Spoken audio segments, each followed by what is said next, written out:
പണ്ട് കാലം മുതൽ നമ്മളൊക്കെ കേൾക്കുന്ന ഒരു ചിന്തയുണ്ട്, യേശു വരുന്നു വരുന്നു.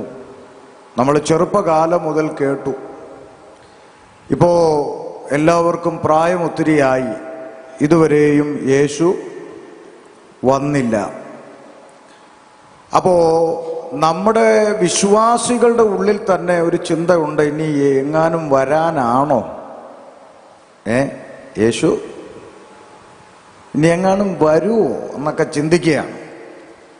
പക്ഷെ നമ്മൾ പണ്ട് മുതൽ കേട്ടു തുടങ്ങിയ സകല അടയാളങ്ങളും ലക്ഷണങ്ങളുമെല്ലാം അതിൻ്റെ എൻഡിലെത്തി നിൽക്കുകയാണ്. എന്ന് പറഞ്ഞാൽ ഏത് സമയത്തും കർത്താവിൻ്റെ വരവ് സംഭവിക്കാം. അതുകൊണ്ട് വിശ്വാസ ജീവിതം വളരെ ഗൗരവമായി നമ്മൾ മനസ്സിലാക്കേണ്ടുന്ന ഒരു കാലഘട്ടത്തിലാണ് നമ്മൾ നിൽക്കുന്നത്. ഇന്ന് രാത്രിയിൽ വിശ്വാസികളായിട്ടുള്ളവരാണ് ഇവിടെ ഇരിക്കുന്ന 99% ആളുകളും എന്ന് കർത്താവിൻ്റെ ദാസനിലൂടെ ഞാൻ മനസ്സിലാക്കുന്നു. എന്നാൽ പുറത്തുള്ള പ്രിയപ്പെട്ടവർ കൂടി കേൾക്കാൻ സാധ്യതയുള്ളതുകൊണ്ട് അല്പം സുവിശേഷത്തിലൂടെ സഞ്ചരിക്കുവാൻ കർത്താവിൽ ശരണപ്പെടുന്നുണ്ട്. എന്നാൽ നാളെ വിശുദ്ധ സഭായോഗത്തിൽ പൂർണ്ണമായും ദൈവമക്കളോടുള്ള ബന്ധത്തിലായിരിക്കും ശുശ്രൂഷകൾ പോകുന്നത്. പൊതു മീറ്റിംഗ് വൈകുന്നേരത്ത് വീണ്ടും നമുക്ക് സുവിശേഷത്തിലൂടെ പോകണം എന്നാണ് എൻ്റെ ഹൃദയത്തിൽ ഞാൻ ചിന്തിക്കുന്നത്. എങ്കിലും മാനുഷിക ചിന്തകൾക്കപ്പുറം പരിശുദ്ധാത്മാവിൻ്റെ ഹിതത്തിനായി നമുക്ക് ശുശ്രൂഷകളെ ദൈവകരങ്ങളിൽ ഫലമേൽപ്പിക്കാം. വളരെ പ്രാർത്ഥനയോടെ ദൈവസന്നിധിയിൽ ഇരിക്കാം. ഇന്ന് രാത്രിയിലെ തിരുവചന ചിന്തയ്ക്ക് ആധാരമായി ഒരു വേദഭാഗം നമുക്ക് വേദപുസ്തകത്തിൽ നിന്ന് വായിക്കാം. അപ്പോസ്തല പ്രവൃത്തി 14-ാം അധ്യായം അതിൻ്റെ 15-ാമത്തെ വാക്യം ഒരാൾക്ക് ഉറക്കെ വായിച്ച് സഹായിക്കാം. സ്തോത്രം. നിങ്ങൾ ചെയ്യുന്നത് എന്ത്? പുരുഷന്മാരെ, നിങ്ങൾ ഈ ചെയ്യുന്നത് എന്ത്? നിങ്ങൾ ഈ ചെയ്യുന്നത് എന്ത്? ഞങ്ങൾ നിങ്ങളോട് സമസ്വഭാവമുള്ള മനുഷ്യരത്രേ. ഞങ്ങൾ നിങ്ങളോട് സമസ്വഭാവമുള്ള മനുഷ്യരത്രേ. നിങ്ങൾ ഈ വ്യർത്ഥ കാര്യങ്ങളെ വിട്ട് ആകാശവും ഭൂമിയും സമുദ്രവും അവയിലുള്ള സകലത്തെയും ഉണ്ടാക്കിയ ജീവനുള്ള ദൈവത്തിങ്കിലേക്ക് തിരിയണം എന്നുള്ള സുവിശേഷം ഞങ്ങൾ നിങ്ങളോട് അറിയിക്കുന്നു. ഇന്ന് രാത്രി നമ്മൾ ഒരുമിച്ച് ദേശത്തോട് വിളംബരം ചെയ്യുന്നു. മനുഷ്യരെ, നിങ്ങൾ വ്യർത്ഥ കാര്യങ്ങളെ വിട്ട് ആകാശവും ഭൂമിയും സമുദ്രവും അവയിലുള്ള സകലത്തെയും ഉണ്ടാക്കിയ ജീവനുള്ളൊരു ദൈവമുണ്ട്. ആ ജീവനുള്ള ദൈവത്തിങ്കലേക്ക് തിരിയണം. അതാണ് സുവിശേഷം എന്ന് രേഖപ്പെടുത്തിയിരിക്കുന്നത്. അപ്പൊ സുവിശേഷം എന്ന വാക്കിന്റെ അർത്ഥം ജീവനുള്ള ദൈവത്തിങ്കലേക്ക് വരണം എന്നുള്ളതാണ്. എൻ്റെ മലയാളം നിങ്ങൾക്ക് മനസ്സിലാകുന്നുണ്ടാവും അല്ലേ? ഞാൻ ഒത്തിരി കട്ടി ഉപയോഗിക്കാതെ വളരെ ലളിതമായിട്ടാണ് പറയുന്നത്. അത് ഈ മിക്സഡ് ബോർഡർ ആണെന്ന് എനിക്ക് അറിയാവുന്നത് കൊണ്ടാണ് ഞാൻ ലളിതമായി സംസാരിക്കുന്നത്. മനസ്സിലാക്കാൻ ബുദ്ധിമുട്ടുണ്ടോ? ഇല്ല. ഓക്കെ.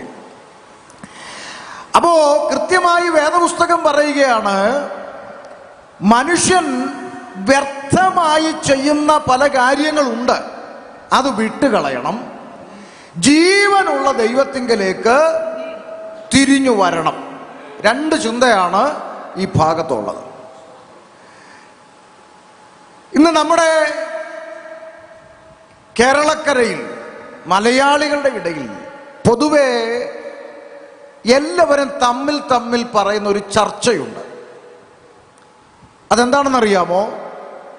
ഈ ആളുകളെല്ലാം എന്തിനാണ് യേശുവിൻ്റെ പിന്നാലെ പോകുന്നത്? ഒരു ചർച്ചയാണ്. നമ്മളിപ്പം വഴിയിൽ കാണുന്ന ഒരാളോട് യേശുവിനെ കുറിച്ച് പറഞ്ഞാൽ കുറഞ്ഞ പക്ഷം അയാൾ പറയും, എൻ്റെ കുടുംബത്തിൽ എൻ്റെ ബന്ധത്തിൽപ്പെട്ട ഒരാള് പെന്തക്കോസിൽ ഉണ്ടെന്ന് പറയും.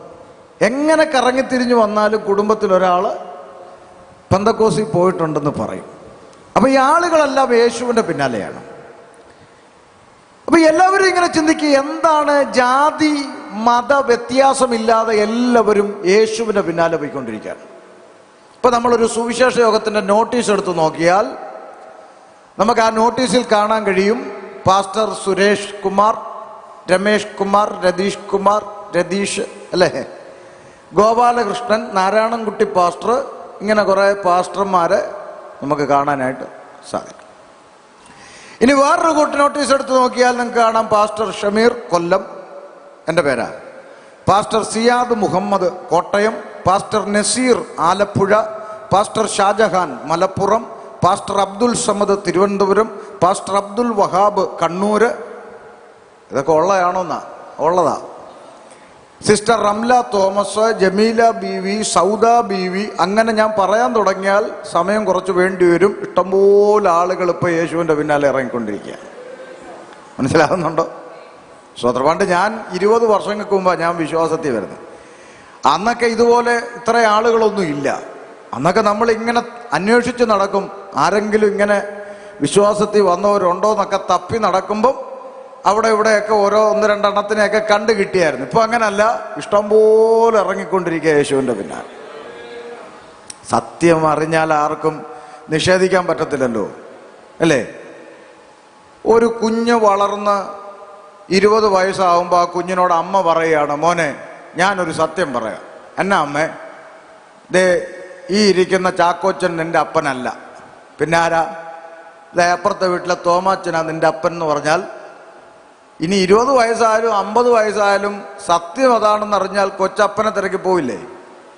അതുപോലെ തന്നെയാണ് സത്യദൈവം ഉണ്ട് എന്ന് തിരിച്ചറിഞ്ഞാൽ നമ്മൾ അതുവരെ വിശ്വസിച്ചിരുന്ന എന്തു തന്നെയായാലും ജീവനുള്ളൊരു ദൈവമുണ്ടെങ്കിൽ നമ്മൾ ജീവനുള്ള ദൈവത്തിങ്കിലേക്ക് തിരിയും. സ്തോത്രം. എന്തുകൊണ്ടാണ് യേശുവിൻ്റെ പിന്നാലെ ആളുകൾ പോകുന്നതെന്നാണ്. അപ്പം ഞാൻ ഈ കുറേ കുഞ്ഞുങ്ങളൊക്കെ ഇരിക്കുന്നതുകൊണ്ട് അല്പം കൂടി ചില കാര്യങ്ങൾ പറയേണ്ടതുണ്ട്. കാരണം ഈ കാലഘട്ടം വളരെ അപകടം പിടിച്ചൊരു കാലഘട്ടമാണ്. കുഞ്ഞുങ്ങളെ വിശ്വാസത്തിൽ നിന്ന് തെറ്റിച്ചു കളയുന്നൊരു കാലഘട്ടമാണ്. ഒത്തിരി ക്യാമ്പസുകളിലും സ്കൂളുകളിലും ഒക്കെ ഒത്തിരി ആളുകൾ പ്രത്യേകിച്ച് ഇതിനു വേണ്ടി മെനക്കെട്ട് ഇറങ്ങിയിട്ടുണ്ട് നമ്മുടെ പിള്ളേരെയൊക്കെ തെറ്റിച്ചുകൊണ്ട് പോകാൻ. അതുകൊണ്ട് വളരെ കെയർഫുൾ ആയിരിക്കണം. ആവശ്യമില്ലാത്ത ഫ്രണ്ട്ഷിപ്പുകളൊന്നും വെക്കരുത്. ഇപ്പം നിങ്ങൾ ചോദിക്കുന്ന നാട്ടിൽ കാണുന്ന ഈ വാർത്തയൊക്കെ പറയുന്ന സത്യമാണോ? സത്യമാണ്. നമ്മുടെ കുഞ്ഞുങ്ങളെയൊക്കെ അങ്ങനെ കൊണ്ടുപോകാനുള്ള പദ്ധതികളും പലവിധ പരിപാടികളും ഇവിടെ നടക്കുന്നുണ്ട്. അതുകൊണ്ട് വളരെ ശ്രദ്ധിക്കണം. അപ്പം ആളുകൾ വന്നിട്ട് ചോദിക്കും, നമ്മളെ കൊടുക്കാൻ ദൈവം ഉണ്ടോ? ചുമ്മാ ദൈവമൊന്നുമില്ല, ഇതൊക്കെ ചുമ്മാ പറയുന്നതാണ്. നിങ്ങൾ ഈ ജനിച്ചപ്പം തൊട്ട് നിങ്ങളുടെ വീട്ടുകാർ പള്ളിയിൽ പോകാൻ തുടങ്ങിക്കൊണ്ട് നിങ്ങൾ പോയതാണ്, അല്ലാതെ ദൈവമൊന്നുമില്ല. ഇപ്പോഴത്തെ പിള്ളേർ പറയുന്നത് ഡിങ്കനാണ് ദൈവം എന്നാണ്. ഡിങ്കൻ നിങ്ങൾക്ക് പരിചയം കാണത്തില്ല. കേരളത്തിലെ ഒരു കാർട്ടൂൺ കഥാപാത്രമാണ് ഡിങ്കൻ. ഒരു ചുണ്ടലി എലി. ആ എലി പുറത്തുകൂടെയാണ് ബർമുട ഇട്ടിരിക്കുന്നത്, നിക്കറ്. അങ്ങനെയുള്ള ഒരു എലിയുണ്ട്.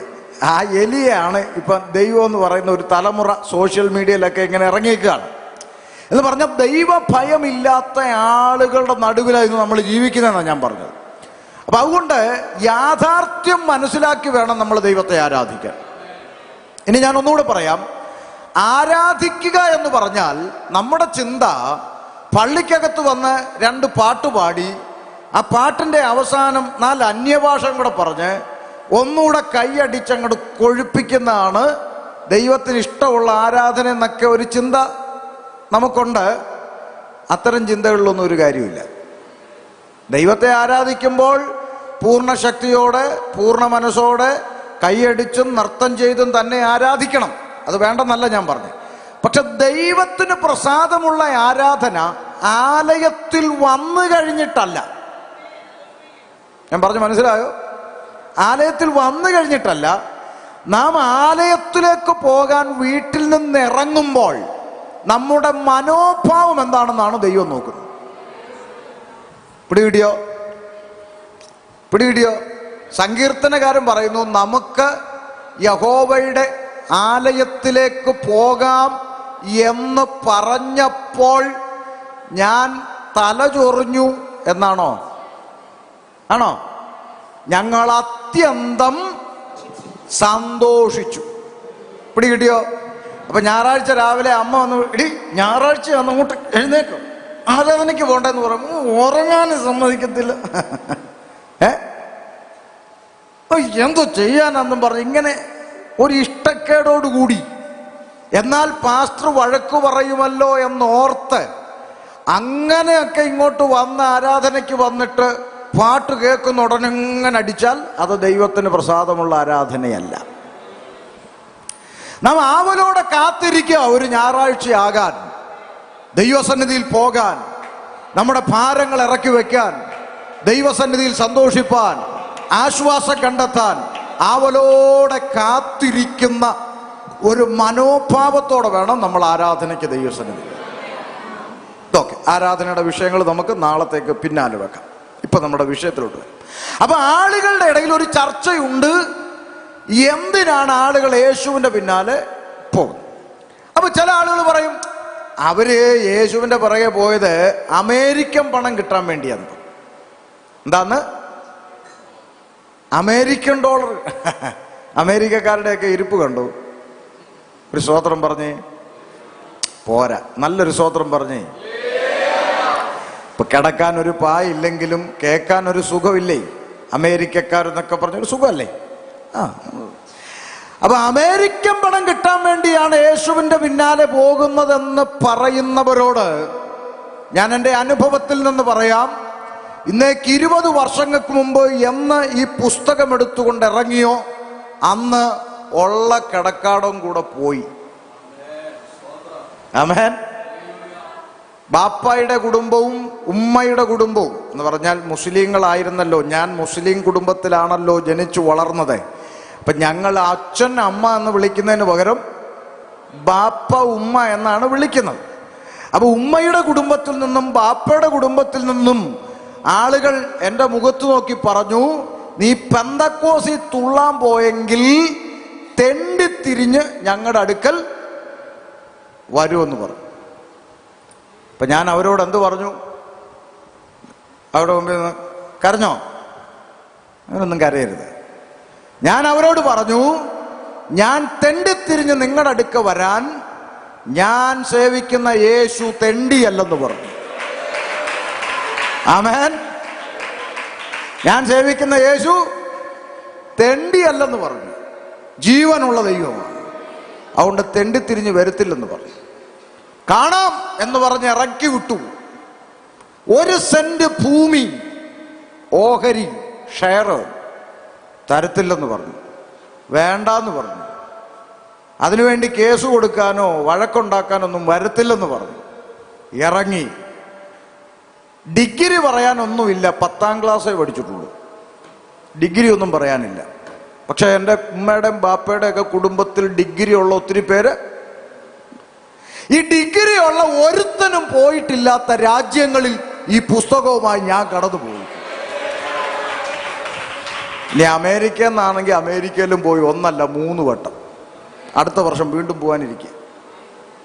ഞാൻ പറഞ്ഞത്, ഈ പുസ്തകം ചുമന്നവരെ ആരെയും ദൈവം തലകുനിക്കാനിടയാക്കിയിട്ടില്ല. ഈ പുസ്തകം ആത്മാർത്ഥമായി ചുമന്ന ഒരുത്തനെയും ജാതികളുടെ നടുവിൽ ലജ്ജിപ്പിക്കുന്ന ഒരു ദൈവമല്ല. ഇന്ന് രാത്രി ഞാനും നിങ്ങളും ആരാധിക്കുന്ന ദൈവം അവൻ ജീവനുള്ള ദൈവമാണെന്ന് തിരിച്ചറിഞ്ഞുകൊണ്ടാണ് ആരാധനയ്ക്കിറങ്ങിയതെങ്കിൽ, അവനെ ആത്മാർത്ഥമായി സേവിക്കുന്നെങ്കിൽ, സ്നേഹിക്കുന്നെങ്കിൽ ദേശത്തിന്റെ മുമ്പിൽ തലകുനിയുവാൻ ഈ ദൈവം അനുവദിക്കത്തില്ലെന്നാ പറഞ്ഞത്. കരങ്ങൾ ഉയർത്തി കർത്താവിനെ സ്തുതിച്ചാട്ടെ. പക്ഷെ ഒരു കുഴപ്പമുണ്ട് ദൈവമക്കളെ, നമ്മുടെ മനോഭാവം. നിങ്ങൾക്കറിയാമോ, എനിക്ക് ഏറ്റവും കൂടുതൽ പ്രസംഗിക്കാൻ ഇഷ്ടം എവിടാന്ന് നിങ്ങൾക്കറിയാമോ? ഈ ജംഗ്ഷനുകൾ, കവലകളിലാണ്.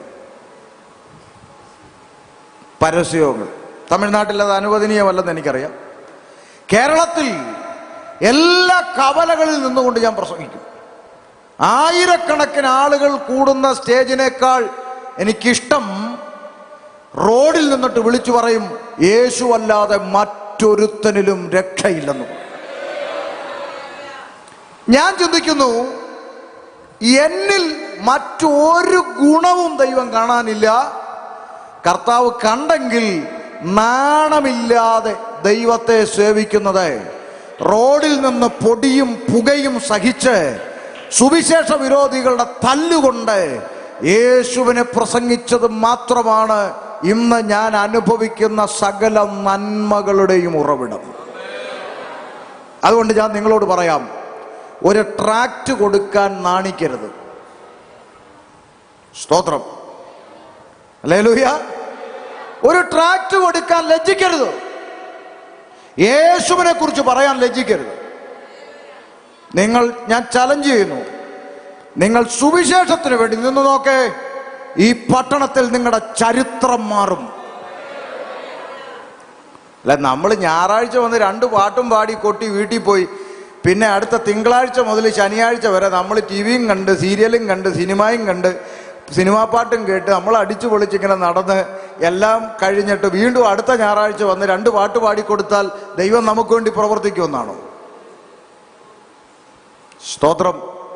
നമ്മുടെ ജീവിതത്തിൻ്റെ നല്ലൊരു പങ്കും നമ്മൾ കർത്താവിന് വേണ്ടി നീക്കിവെച്ചാൽ ദൈവം നമുക്ക് വേണ്ടി അത്ഭുതം ചെയ്യുവാനിടയായത്.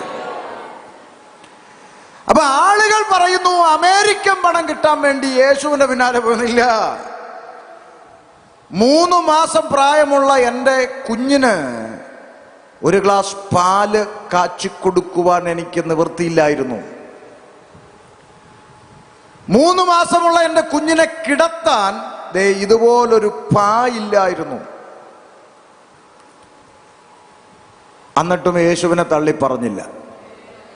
യേശുവിന് വേണ്ടി നിന്നു.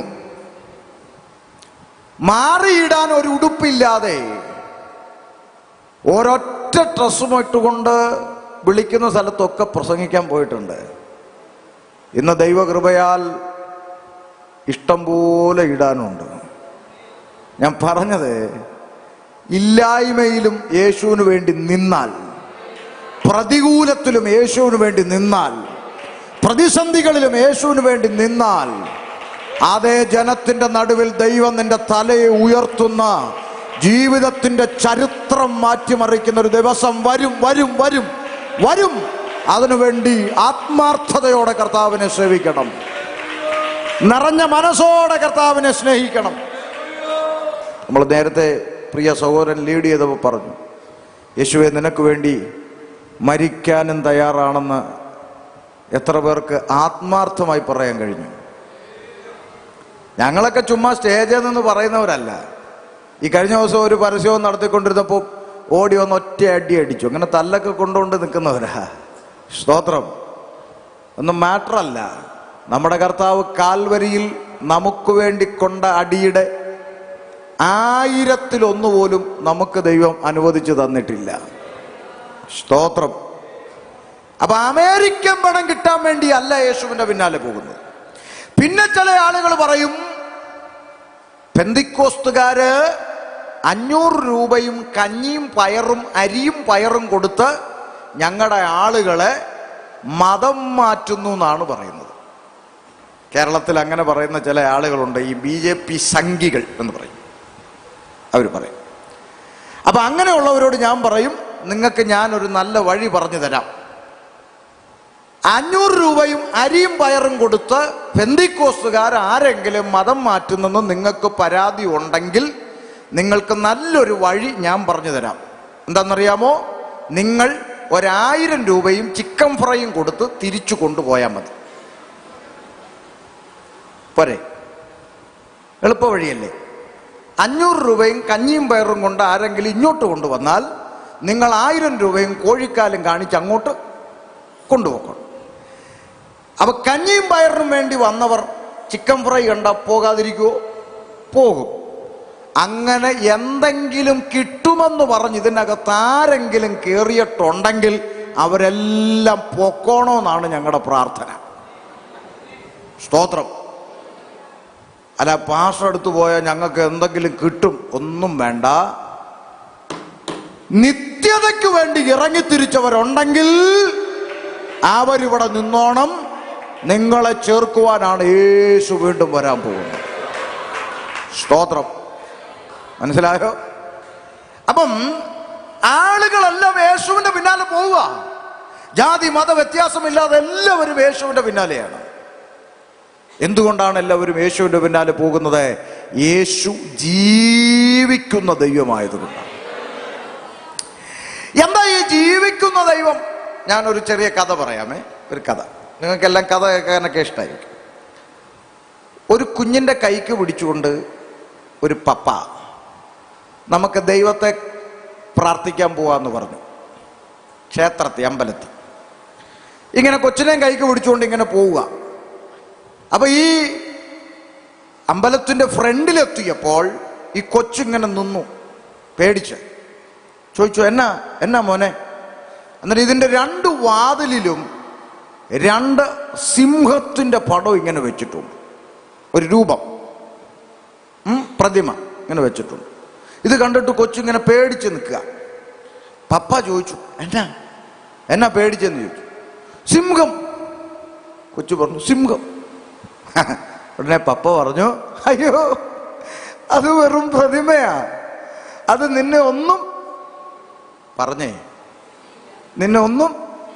ചെയ്യില്ലെന്ന് പറഞ്ഞു. എന്നാ പപ്പ? അനങ്ങത്തില്ല, വെറുതെ ഇരിക്കത്തുള്ളൂ എന്ന് പറഞ്ഞു. അന്നേരം കൊച്ചു പറയാ, അങ്ങനെയാണ് ഇതിന്റെ അകത്തിരിക്കുന്നതും അനങ്ങത്തില്ലല്ലോ.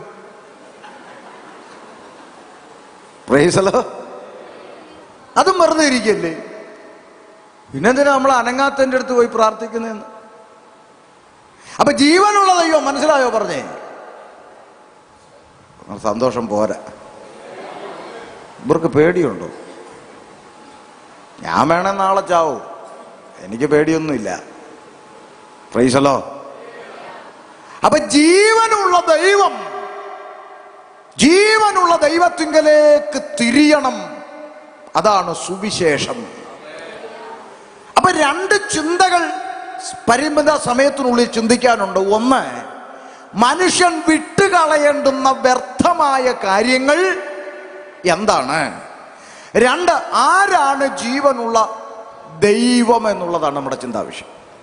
ആ ചിന്തയിലേക്ക് നമുക്ക് പ്രവേശിക്കാം. അതിൻ്റെ 1 മുതലുള്ള വാക്യങ്ങളിൽ ഈ സംഭവത്തിന്റെ പശ്ചാത്തലം എന്താണെന്ന് നമുക്ക് ശാന്തമായി ഒന്ന് പഠിക്കാം. വായിച്ചേ, 1 മുതൽ.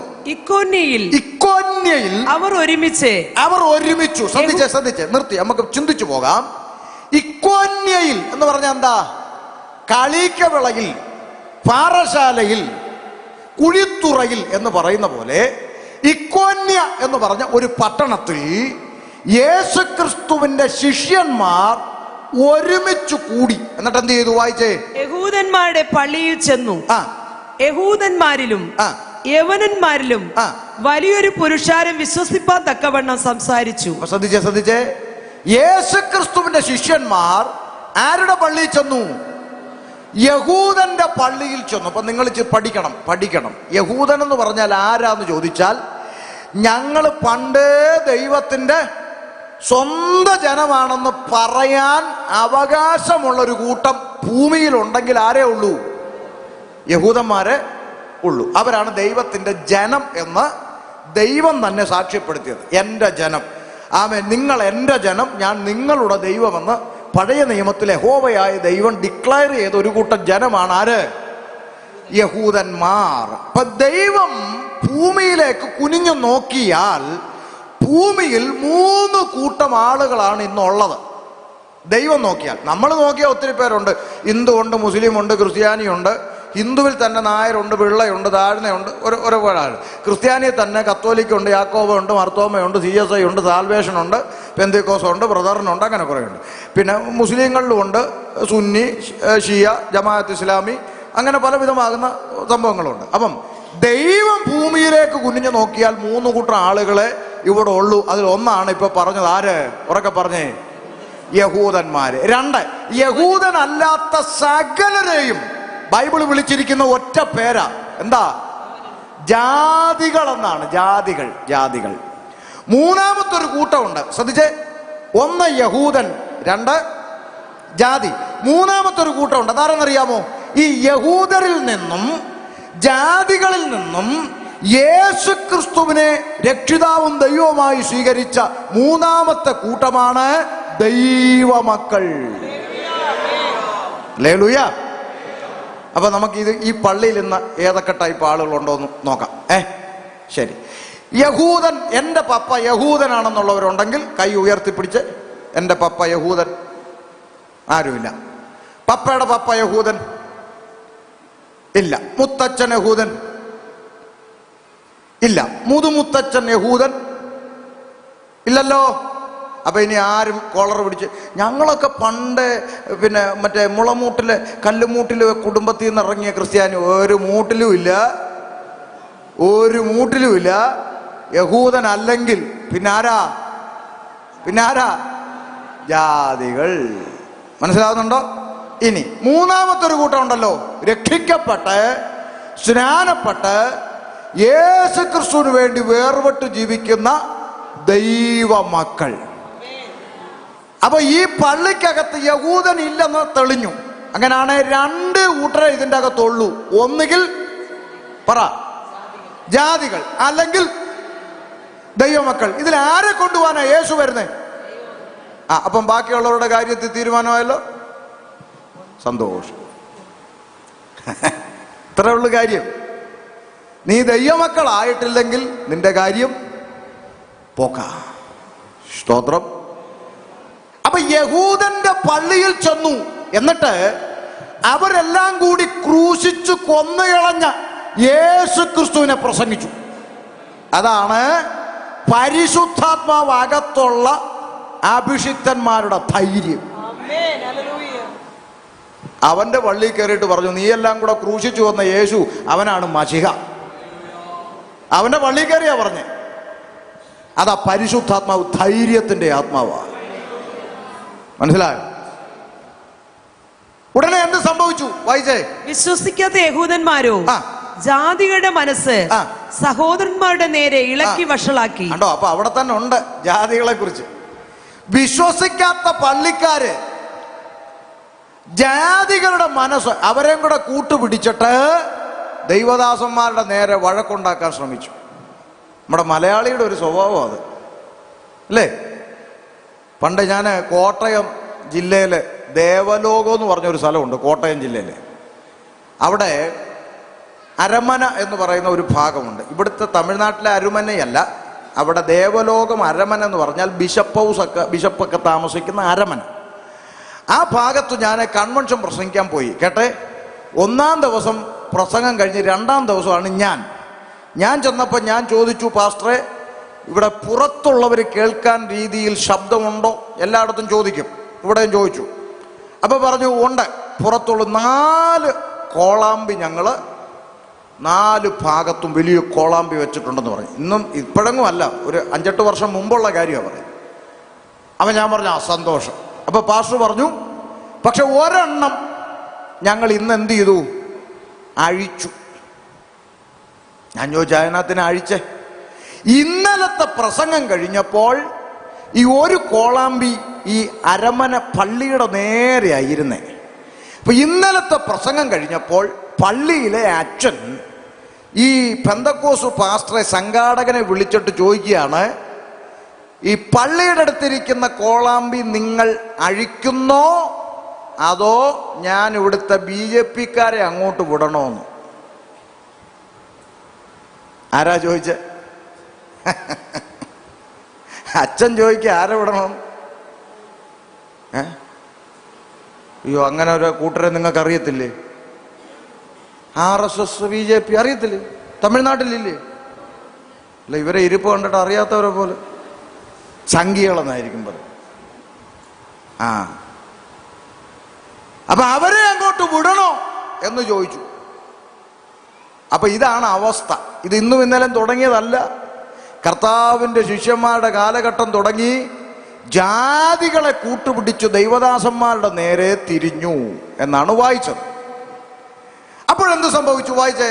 എന്നാൽ അവർ വളരെ കാലം അവിടെ പാർത്തു, കർത്താവിൽ ആശ്രയിച്ചു, പ്രാഗൽഭ്യത്തോടെ പ്രസംഗിച്ചു കൊണ്ടിരുന്നു. അതാണ് പരിശുദ്ധാത്മാവുള്ളവർ.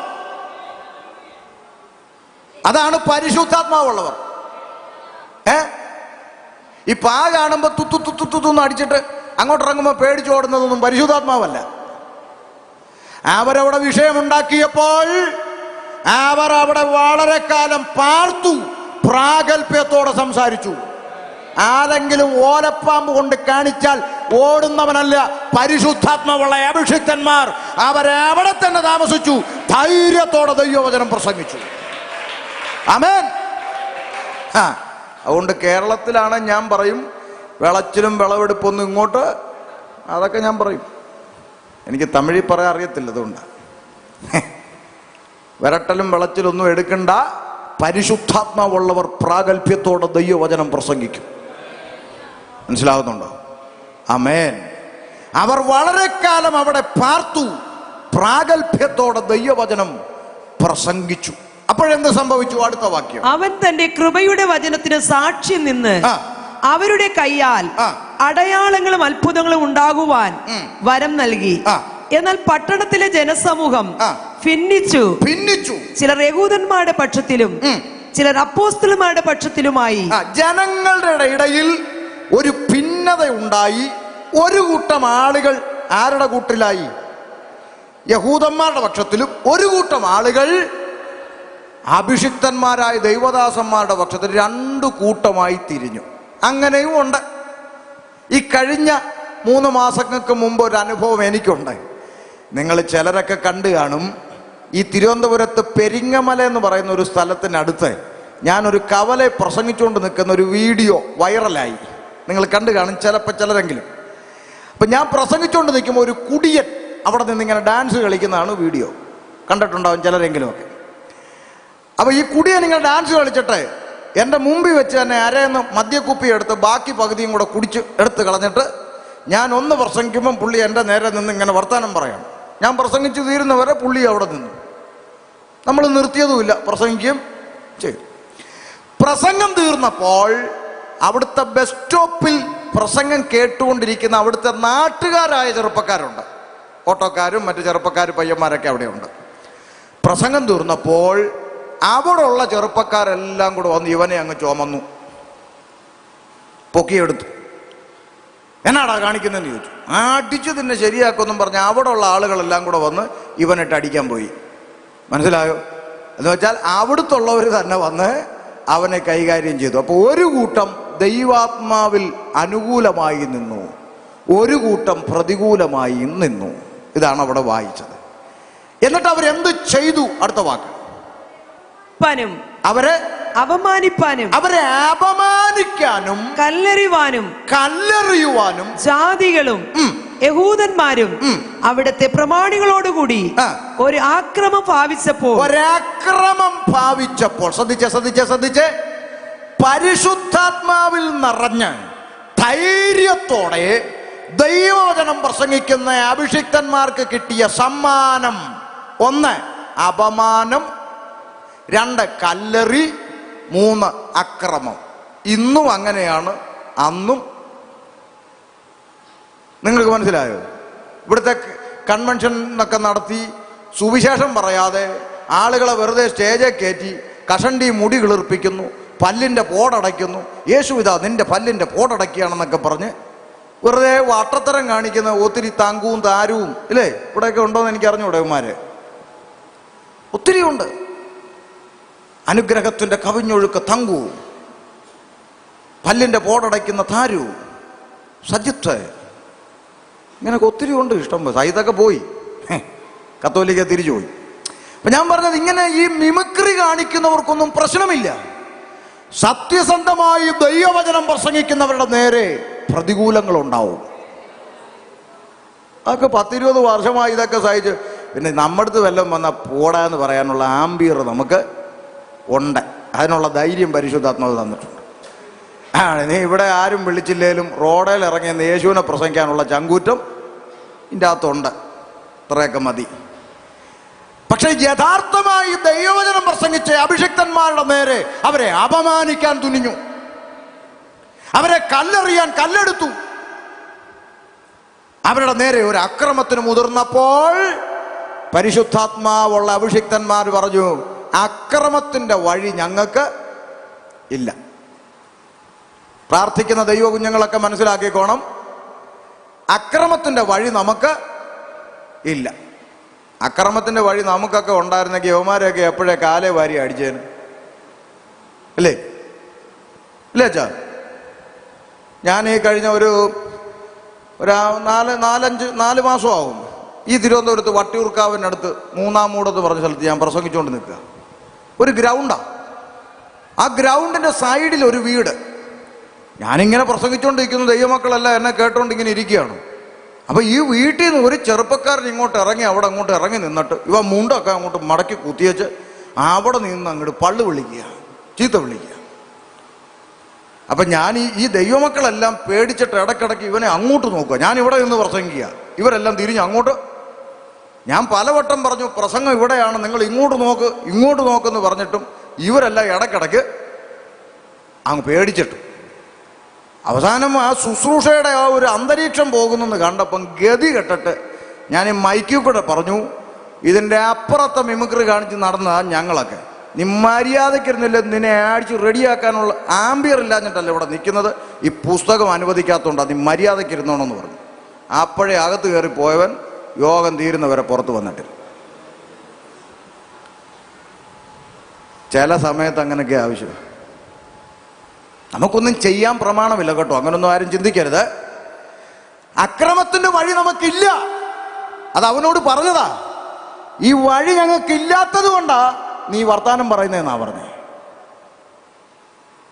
അപ്പൊ ഒരു അക്രമം ഭാവിച്ചപ്പോൾ അഭിഷിക്തന്മാരെന്ത് ചെയ്തു? വായിച്ചേ.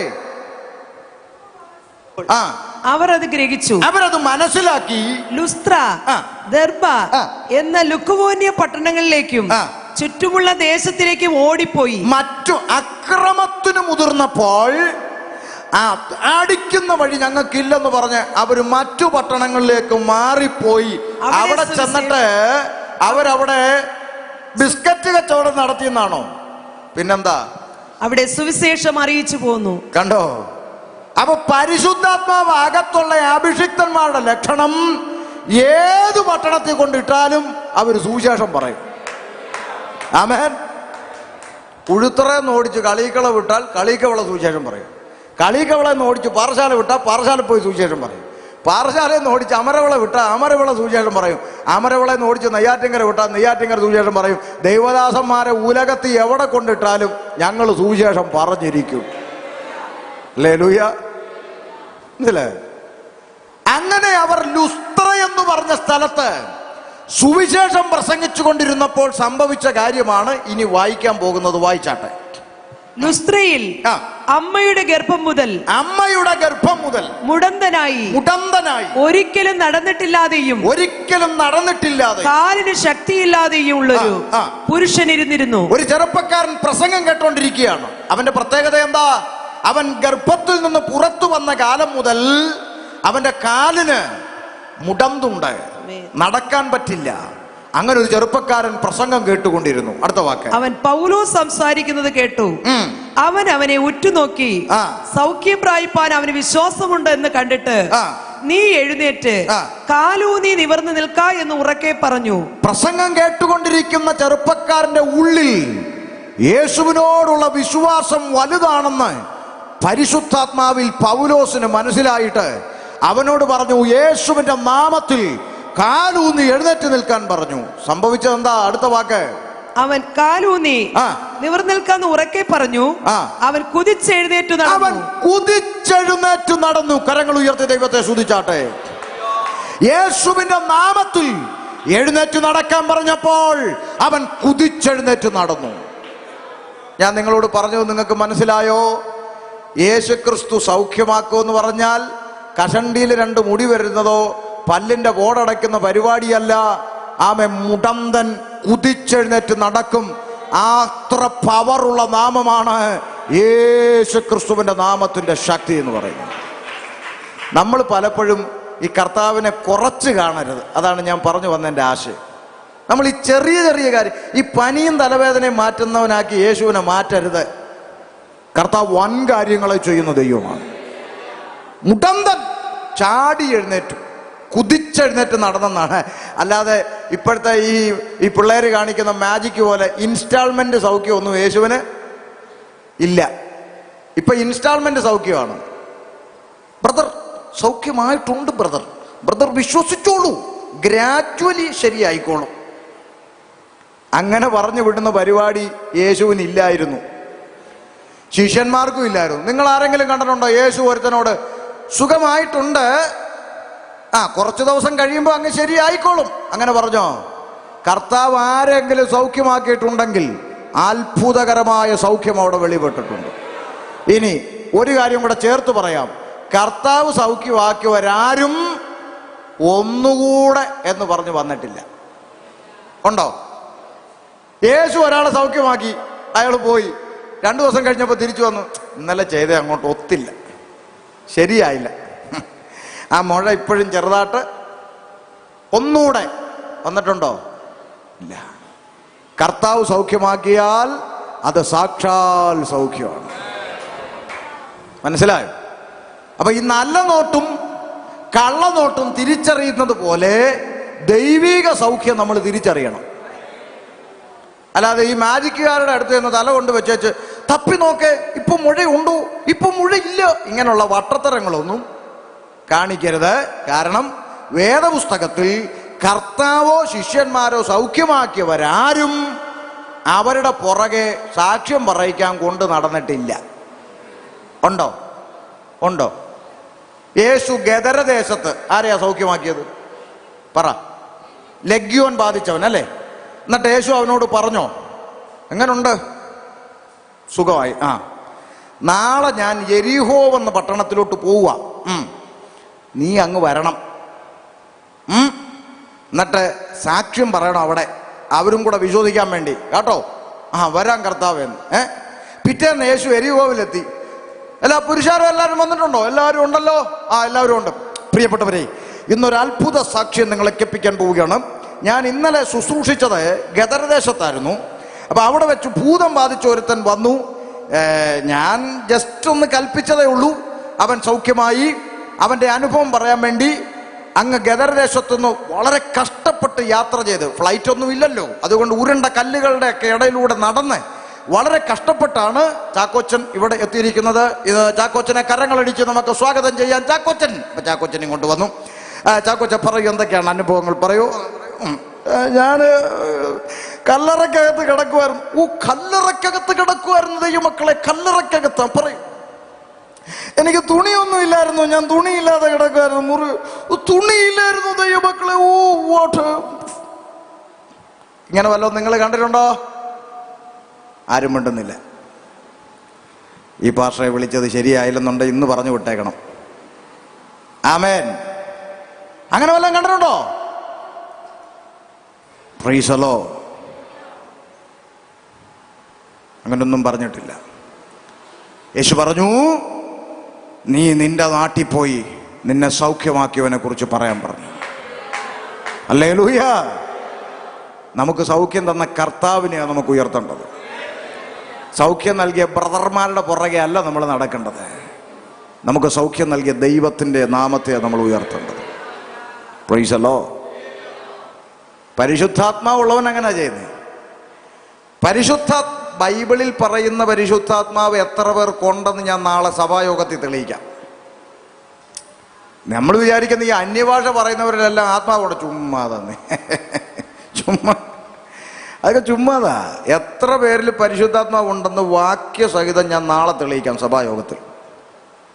അത് കേട്ട് കഴിഞ്ഞിട്ട് നിങ്ങൾ ചിന്തിക്കണം, അപ്പോൾ എൻ്റെ മേലിരുന്ന എന്തോ ആത്മാവാന്ന്. ബൈബിളിലെ വാക്യം വെച്ച് തെളിയിക്കാമെന്നാണ് ഞാൻ പറഞ്ഞത്. എൻ്റെ വീട്ടിൽ നിന്ന് എഴുതിക്കൊണ്ട് വന്നതൊന്നുമല്ല. ഓക്കെ, നമുക്ക് നാളത്തേക്ക് വെക്കാം. അപ്പോ അവൻ കുതിച്ചെഴുന്നേറ്റ് നടന്നു. അത്ഭുതകരമായ സൗഖ്യം വെളിപ്പെട്ടു. ഇത് കണ്ടപ്പോൾ എന്ത് സംഭവിച്ചു? വായിച്ചേ. പൗലോസ് ചെയ്തു പുരുഷാരം കണ്ടിട്ട് ആ നാട്ടിലുള്ള ചേട്ടന്മാരൊക്കെ ഇത് കണ്ടപ്പോ അവരെന്ത് ചെയ്തു? ദേവന്മാർ മനുഷ്യരുടെ രൂപത്തിൽ നമ്മുടെ അടുക്കൽ ഇറങ്ങി വന്നിരിക്കുന്നു എന്ന് ലുക്കവോന്യ ഭാഷയിൽ നിലവിളിച്ചു പറഞ്ഞു. ഈ സൗഖ്യം കണ്ടപ്പോൾ നാട്ടുകാരെല്ലാം കൂടെ ഒരുമിച്ച് കൂടിയിട്ട് പറഞ്ഞു, അയ്യോ എടാ തോമസേ, മമദൂട്ടി, നാരായണ, ഗോപാല, എല്ലാവരും ഓടി വാടാ, ദേവന്മാർ മനുഷ്യന്മാരെ പോലെ ഇറങ്ങി വന്നിരിക്കുന്നത് പറഞ്ഞുകൊണ്ട് പൗലോസിനെയും ബർന്നബാസിനെയും ഒക്കെ പിടിച്ച് ആൾ ദൈവങ്ങളാക്കാൻ ശ്രമിച്ചു. ശ്രദ്ധിച്ചേ, ആൾ ദൈവങ്ങളാക്കാൻ ശ്രമിച്ചു. പിടികിട്ടിയോ? ഞാൻ ഈ വേദഭാഗം വായിക്കുന്നത് വരെ ഞാൻ വിചാരിച്ചത് ഈ മനുഷ്യന്മാരെ പിടിച്ച് ആൾ ദൈവങ്ങളാക്കുന്ന പരിപാടി ഇല്ല കരുനാപ്പള്ളിയിൽ അമ്മച്ചിയെ കണ്ട് തുടങ്ങിയതാണെന്നാണ് എൻ്റെ ചിന്ത.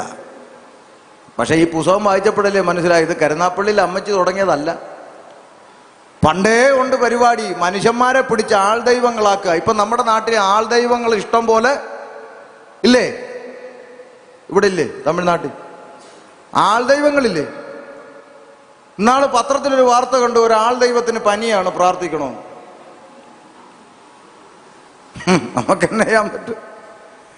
മനുഷ്യന്മാരെ, മൂക്കിൽ ശ്വാസമുള്ള മനുഷ്യന്മാരെ പിടിച്ച് ആൾ ദൈവങ്ങളാക്കുക. മനസ്സിലാവുന്നുണ്ടോ? അങ്ങനെ ഒരു പരിപാടി നാട്ടുകാരെല്ലാം കൂടെ കൂട്ടിയിട്ട് പറഞ്ഞു, ദേ ദേവന്മാർ മനുഷ്യന്മാരെ പോലെ ഇറങ്ങി വന്നിരിക്കുന്നു, വട ഓടി വാട, എല്ലാവരും വട ഓടി വാട എന്ന് പറഞ്ഞ് എല്ലാവരും കൂടെ വട്ടം കൂടി എന്ത് ചെയ്തു? വായിച്ചേ. ബർന്നബാസിനെ ഇന്ദ്രനെന്നും പൗലോസ് മുഖ്യ പ്രസംഗിയാകയാൽ അവൻ ബുധനെന്നും പേർ വിളിച്ചു. ഈ പ്രസംഗകർക്ക് പുതിയ 2 പേരും അങ്ങിട്ടു. എന്തൊക്കെയാ?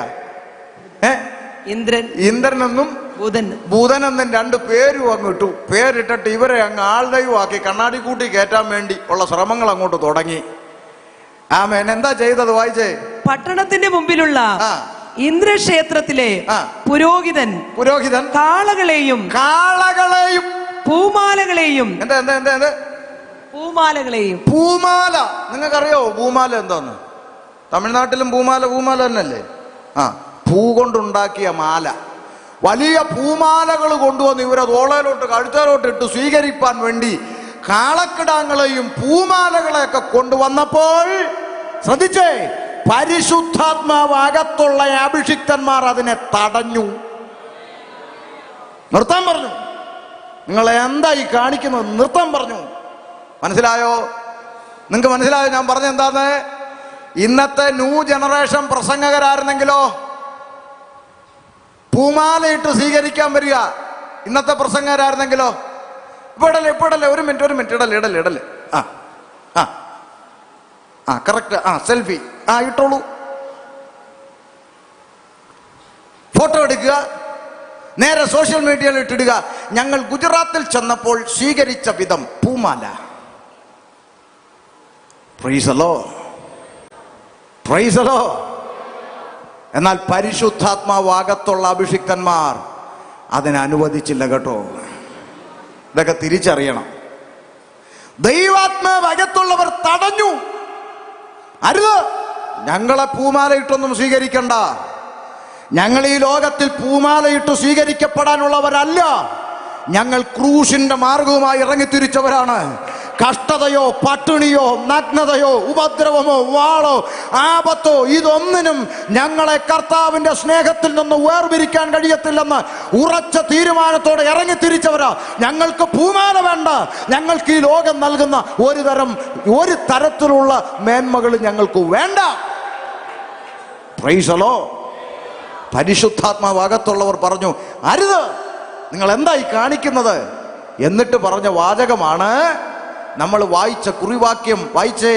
പുരുഷന്മാരെ, നിങ്ങൾ ഈ ചെയ്യുന്നത് എന്ത്? നിങ്ങൾ എന്തായി കാട്ടിക്കൂട്ടുന്നത്? ഞങ്ങൾ നിങ്ങളോട് സമസ്വഭാവമുള്ള മനുഷ്യരത്രേ. ഞങ്ങൾക്ക് പ്രത്യേകതയൊന്നുമില്ല. ഞങ്ങളുടെ അകത്തിരിക്കുന്ന യേശുവിനാണ് പ്രത്യേകത. Hallelujah, hallelujah. ഞങ്ങളുടെ അകത്തൊരു യേശു ഉണ്ട്. Price the Lord. ഞാൻ ഹൈദരാബാദിൽ ശുശ്രൂഷയ്ക്ക് കടന്നുപോയി ചില വർഷങ്ങൾക്ക് മുമ്പ്, 1-2 വർഷമായി. അവിടെ വെച്ചൊരു സാക്ഷ്യം കേട്ടു.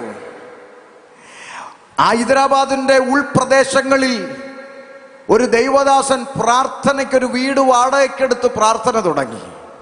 ആ ഗ്രാമത്തിലുള്ള ആളുകളെല്ലാം ഈ പ്രാർത്ഥനയ്ക്കായി ഇദ്ദേഹത്തിൻ്റെ അടുക്കൽ വന്നുകൊണ്ടിരുന്നു. ആ ഗ്രാമത്തിലുള്ളവരെല്ലാം പ്രാർത്ഥനയ്ക്ക് കൂടുന്ന കണ്ടപ്പോൾ ആ നാട്ടിലെ സുവിശേഷം ഇഷ്ടപ്പെടാത്ത ചേട്ടന്മാർക്ക് ഭയങ്കര ദേഷ്യമായി. ഈ ചേട്ടന്മാരെല്ലാം കൂടെ പ്ലാൻ ചെയ്തിട്ട് പറഞ്ഞു, ഈ ഉപദേശിയെ, ഈ പാസ്റ്ററെ തല്ലണം. അവർ ഇരുമ്പ് വടിയും മരക്കഷ്ണങ്ങളുമൊക്കെയായി പാസ്റ്ററെ തല്ലാൻ 4 ദിവസം പാസ്റ്റർ ചർച്ചിൽ നിന്ന് വീട്ടിലേക്ക് പോകുന്ന വഴിവക്കിലുള്ള മരത്തിൻ്റെ പിറകിൽ 4 ദിവസത്തോളം ഓരോ ദിവസവും ഇവർ കാത്തിരുന്നു. 5-ാമത്തെ ദിവസം ഈ കൂട്ടുകാരെ വിളിച്ചപ്പോൾ ആ കൂട്ടുകാരിൽ ഒരുത്തൻ ആക്സിഡന്റ് ആയി. അവൻ വരാൻ പറ്റിയില്ല ആർക്കും, എല്ലാവരും ആശുപത്രിയിൽ പോയി. ആക്സിഡന്റ് ആയ കൂട്ടുകാരൻ പിന്നീട് ദൈവത്തെ അറിഞ്ഞു. ആമേൻ. തല്ലാൻ വന്നതിൽ ഒരുത്തൻ പറ ദൈവത്തെ അറിഞ്ഞു. അവൻ ഇതേ ആലയത്തിൽ പ്രാർത്ഥനയ്ക്ക് വന്നപ്പോൾ അവൻ സാക്ഷ്യം പറയുക, 4 ദിവസം ഞങ്ങൾ 5-6 പേര് പാസ്റ്റർ വരുന്ന വഴിയിൽ പാസ്റ്റർ മർദ്ദിക്കാൻ ഇരുമ്പ് വടിയും മരക്കഷ്ണങ്ങളും ഒക്കെയായി ഞങ്ങൾ മരത്തിന്റെ പുറകിൽ ഒളിച്ചു നിന്നു. പിന്നെ എന്നാ നിങ്ങൾ തല്ലാഞ്ഞേ? അനി പാസ്റ്റർ ഒറ്റയ്ക്ക് വരുന്നത് നോക്കിയല്ലേ ഞങ്ങൾ നിൽക്കുന്നേ. പാസ്റ്റർ ഒറ്റയ്ക്ക് വരുന്നത് നോക്കിയാ ഞങ്ങൾ നിൽക്കുന്നേ, പക്ഷെ ഞങ്ങൾക്ക് തല്ലാൻ പറ്റിയില്ല. എന്നാ 4 ദിവസവും പാസ്റ്റർ വന്നത് 3 പേരുടെ കൂടെയാണ്. ഹല്ലേലൂയ.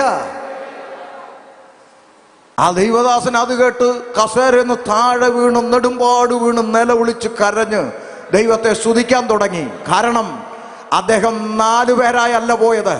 അദ്ദേഹം ഒറ്റയ്ക്ക് പോയപ്പോൾ ഉപദ്രവിക്കാൻ നിന്നവരുടെ കണ്ണിൽ ദൂതന്മാർ ഇടത്തും വലത്തും മുമ്പും ദൂതന്മാർ നടന്നു പോയപ്പോൾ മർദ്ദിക്കാൻ വന്നവൻ വിചാരിച്ചു 4 പേരുണ്ടെന്ന്.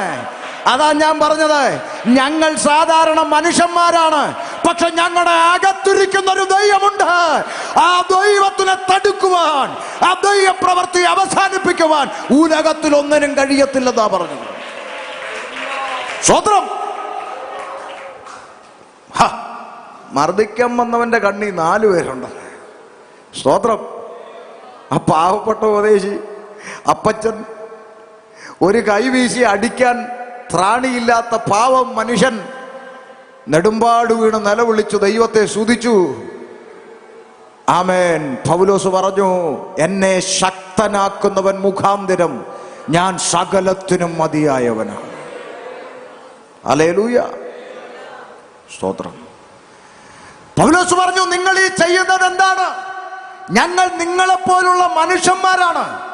നിങ്ങൾ ഈ വ്യർത്ഥ കാര്യങ്ങളെ വിട്ടിട്ട് ആകാശവും ഭൂമിയും സമുദ്രവും അവയിലുള്ള സകലത്തെയും ഉണ്ടാക്കിയ ജീവനുള്ളൊരു ദൈവമുണ്ട്. ജീവനുള്ളൊരു ദൈവമുണ്ട്. ആ ജീവനുള്ള ദൈവത്തിങ്കലേക്ക് തിരിയണം എന്നുള്ള സുവിശേഷം ഞങ്ങൾ നിങ്ങളോട് അറിയിക്കുന്നു. ഇന്ന് രാത്രി ഞാനും ഈ ദേശത്തോട് വിളംബരം ചെയ്യുന്നു. മനുഷ്യന്മാരെ, നിങ്ങൾ ഈ വ്യർത്ഥമായ കാര്യങ്ങളൊക്കെ വിട്ടിട്ട് ആകാശവും ഭൂമിയും സമുദ്രവും അവയിലുള്ള സകലത്തെയും ഉണ്ടാക്കിയ ജീവനുള്ളൊരു ദൈവമുണ്ട്. ഇന്ന് രാത്രി ജീവനുള്ള ദൈവത്തിങ്കലേക്ക് തിരിയണം. അതാണ് ഇന്ന് രാത്രിയിൽ ഷമീർ അബ്ദുൽ സലാം വിളിച്ചു പറയുന്ന സുവിശേഷം. കരങ്ങൾ ഉയർത്തി കർത്താവിനെ സ്തുതിച്ചാട്ടെ. ഹല്ലേലൂയ. ചോദിക്കാം, എന്താണ് പാസ്റ്ററെ, എന്താണ് ഉപദേശി? പാസ്റ്ററയ്യ, എന്താണ് ഞങ്ങൾ വിട്ടുകളയേണ്ടുന്ന കാര്യങ്ങൾ? എന്താണ് ഞങ്ങൾ വ്യർത്ഥമായി ചെയ്യുന്ന കാര്യങ്ങൾ? അതൊന്ന് പറഞ്ഞു തരാമോ? പൗലോസേ, ഒന്ന് പറഞ്ഞു കൊടുക്കാമോ? എന്താണ് മനുഷ്യൻ വ്യർത്ഥമായി ചെയ്യുന്ന കാര്യങ്ങളെന്ന്? റോമാലേഖനം 1-ാം അധ്യായം 21, 22, 23 വാക്യങ്ങളിൽ അവർ ദൈവത്തെ അറിഞ്ഞിട്ടും അവനെ ദൈവമെന്ന് ഓർത്തു മഹത്വീകരിക്കുകയോ നന്ദി കാണിക്കുകയോ ചെയ്യാതെ തങ്ങളുടെ നിരൂപണങ്ങളിൽ വ്യർത്ഥരായി തീർന്നു. കണ്ടോ? വ്യർത്ഥരായി തീർന്നു. വ്യർത്ഥമായത് ചെയ്യുന്നു. എന്താ വ്യർത്ഥമായത്? മനുഷ്യൻ ദൈവത്തെ അറിഞ്ഞിട്ടും, സകലത്തെയും സൃഷ്ടിച്ചൊരു സൃഷ്ടാവുണ്ട്, പടച്ചവനുണ്ട്, ഈശ്വരനുണ്ട്, ദൈവമുണ്ട് എന്നറിഞ്ഞിട്ടും ആ ദൈവത്തിന് കൊടുക്കേണ്ട മഹത്വം മനുഷ്യൻ ദൈവത്തിന് കൊടുക്കാതിരിക്കുന്നു. മനസ്സിലായോ? സകലതും സൃഷ്ടിച്ചൊരു ദൈവമുണ്ട്. ഒരുപക്ഷെ പുറത്തുള്ള ആളുകൾ ഈ ശബ്ദം കേൾക്കുമ്പോൾ ദൈവമുണ്ടെന്ന് വിളിച്ചു പറയുന്ന ദൈവദാസന്മാരെ കാണുമ്പോൾ അവർ പറയും, ദൈവമൊന്നും ഇല്ല, ഇതൊക്കെ ചുമ്മാ പറയുന്നതാണെന്ന് പറയുന്നവരുണ്ട്. പ്രിയപ്പെട്ടവരെ, ദൈവമില്ലെന്നൊരു ചിന്ത ആരെങ്കിലും നിങ്ങളോട് പറഞ്ഞാൽ നിങ്ങൾ 5 മിനിറ്റ് കണ്ണാടിയുടെ മുമ്പിൽ ചെന്ന് നിന്ന് നിങ്ങൾ നിങ്ങളെ തന്നെ ഒന്ന് നോക്കണം. അത് കഴിയുമ്പോൾ നിങ്ങൾ പറയും, ദൈവമുണ്ട്. അല്ലേ? സങ്കീർത്തനക്കാരൻ പറയുകയാണ്, ദൈവമേ, ഭയങ്കരവും അതിശയകരവുമായി നീ എന്നെ സൃഷ്ടിച്ചിരിക്കയാൽ ഞാൻ നിനക്ക് സ്തോത്രം ചെയ്യുന്നു. മനുഷ്യന്റെ സൃഷ്ടിപ്പിന്റെ അകത്തുണ്ട് ദൈവത്തിന്റെ കരം. ഇല്ലേ സഹോദരിമാരെ? ഇല്ലേ? കണ്ണാടിയുടെ മുമ്പിൽ ചെന്ന് നോക്കണമെന്ന് ഞാൻ പറഞ്ഞു. കണ്ണാടിയുടെ മുമ്പിൽ ചെന്ന് നോക്കിയാൽ എന്തറിയാം? ദൈവം ഉണ്ടെന്നറിയാം. എങ്ങനെ അറിയാം? തലയിലിരിക്കുന്ന ഈ കറുത്ത സാധനം എന്താ പേര്? മുടി. താടിയായി വളർന്നിറങ്ങുന്ന എന്താണ്? മുടി. മീശയായി വളർന്നു വരുന്ന എന്താ? മുടി. പുരികമായി വരുന്ന എന്താ? മുടി. കണ്ണിന്റെ പീലിയോ? കണ്ണിന്റെ പീലി മുടി. ഇതെല്ലാം മുടിയല്ലേ? എന്നാൽ തമ്പുരാൻ സൃഷ്ടിച്ചപ്പോൾ വെച്ച വ്യവസ്ഥ, തലമുടിയോടും താടിയോടും ഒക്കെ വളർന്നിറങ്ങിക്കോളാൻ പറഞ്ഞു. കൺപീലിയോട് പറഞ്ഞു, പരിധി വിട്ട് വളരരുത്. ആര് വെച്ച നിയമം? നിങ്ങളൊന്ന് ആലോചിച്ച് നോക്കെ. ജനിച്ച കാലം മുതൽ തലമുടി വളരുന്ന പോലെ, താടി വളരുന്ന പോലെ, മീശ വളരുന്ന പോലെ കൺപീലിയും വളർന്നെങ്കിലോ? ഒരു കൈ കൊണ്ട് ഇങ്ങനെ ചുരുട്ടി പിടിച്ചു വെച്ച് ആരാടി അവിടെ പ്രസംഗിക്കുന്നത്? ഷട്ടർ പൊക്കി വെക്കുന്ന പോലെ. യോ, എന്തൊരു ഗതികേട്! ഒരു കൈ അതിനു വേണ്ടി തന്നെ എപ്പോഴും.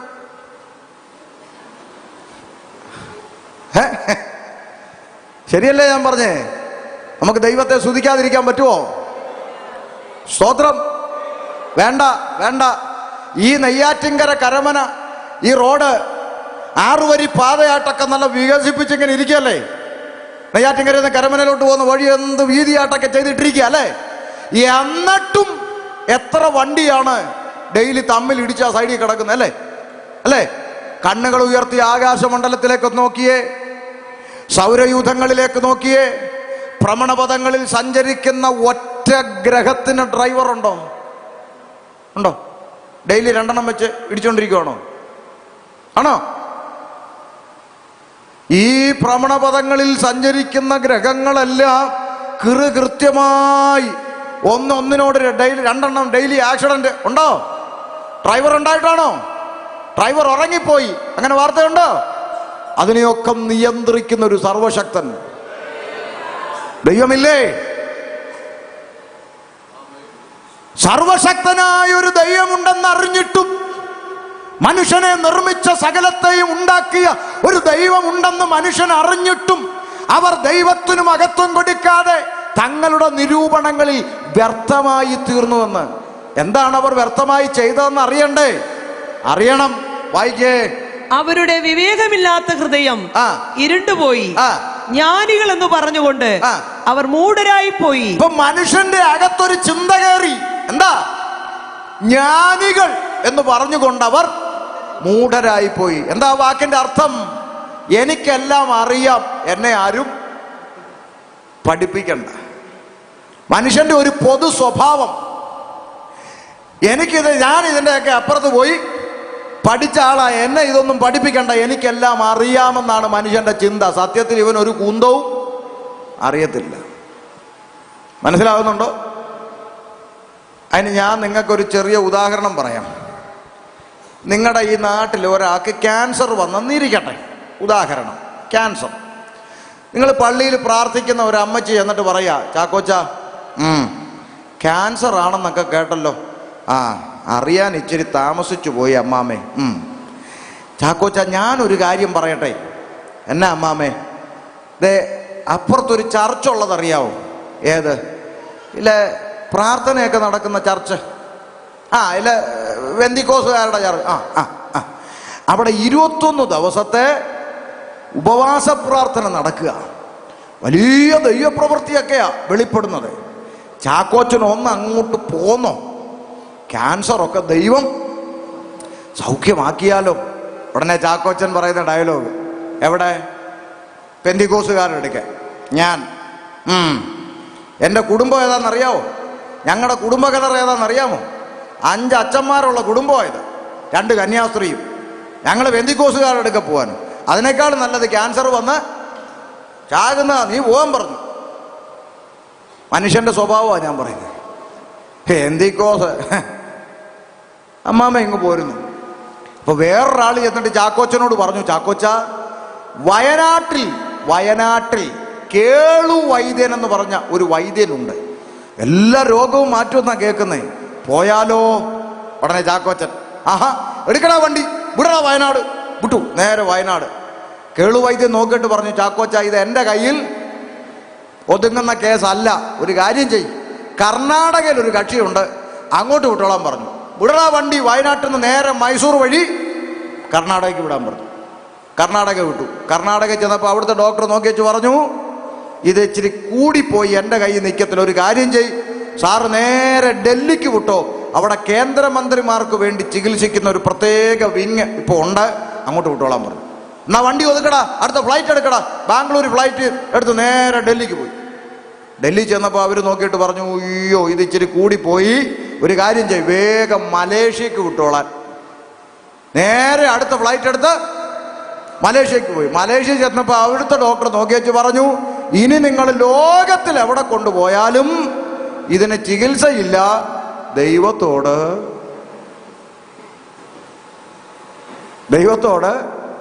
പ്രാർത്ഥിച്ചോളാൻ പറഞ്ഞു. അങ്ങനെ കറങ്ങി തിരിഞ്ഞ് ചാക്കോച്ചൻ വീണ്ടും എവിടെ വന്നു? കുഴിത്തുറയിൽ വന്നു. അപ്പൊ ഇല്ല, അമ്മച്ചി അവിടെ ചെന്നിട്ട് പറഞ്ഞു, ചാക്കോച്ച ദേ ആ ചർച്ചിൽ ഇനി 3 ദിവസവും കൂടെ ഉള്ളൂ പ്രാർത്ഥന, ഒന്ന് അങ്ങോട്ട് പോയാലോ? എന്നാ പിന്നൊന്ന് പോകാം. അതല്ലേ മനുഷ്യൻ? ആരോഗ്യത്തോടിരിക്കുമ്പോൾ ഇവന്റെ പിറകെ നടന്ന് തമ്പുരാൻ വിളിക്കും, ഇവൻ വരൂല. കണ്ണും കരളും കിഡ്നിയും ഒക്കെ അടിച്ചു ICU യൂണിറ്റിൽ കിടക്കുമ്പോഴാണ് പ്രാർത്ഥിക്കാൻ പാസ്റ്ററെ തപ്പി നടക്കുന്നത്. എടാ മനുഷ്യന്മാരെ, ആരോഗ്യത്തോടിരിക്കുമ്പോൾ ദൈവം പറയുന്നത് കേക്ക്. ആരോഗ്യത്തോടിരിക്കുമ്പോൾ ദൈവം നിന്റെ പിറകെ നടന്ന് വിളിക്കുക, നീ ജീവനുള്ള ദൈവത്തിങ്കലേക്ക് വാ.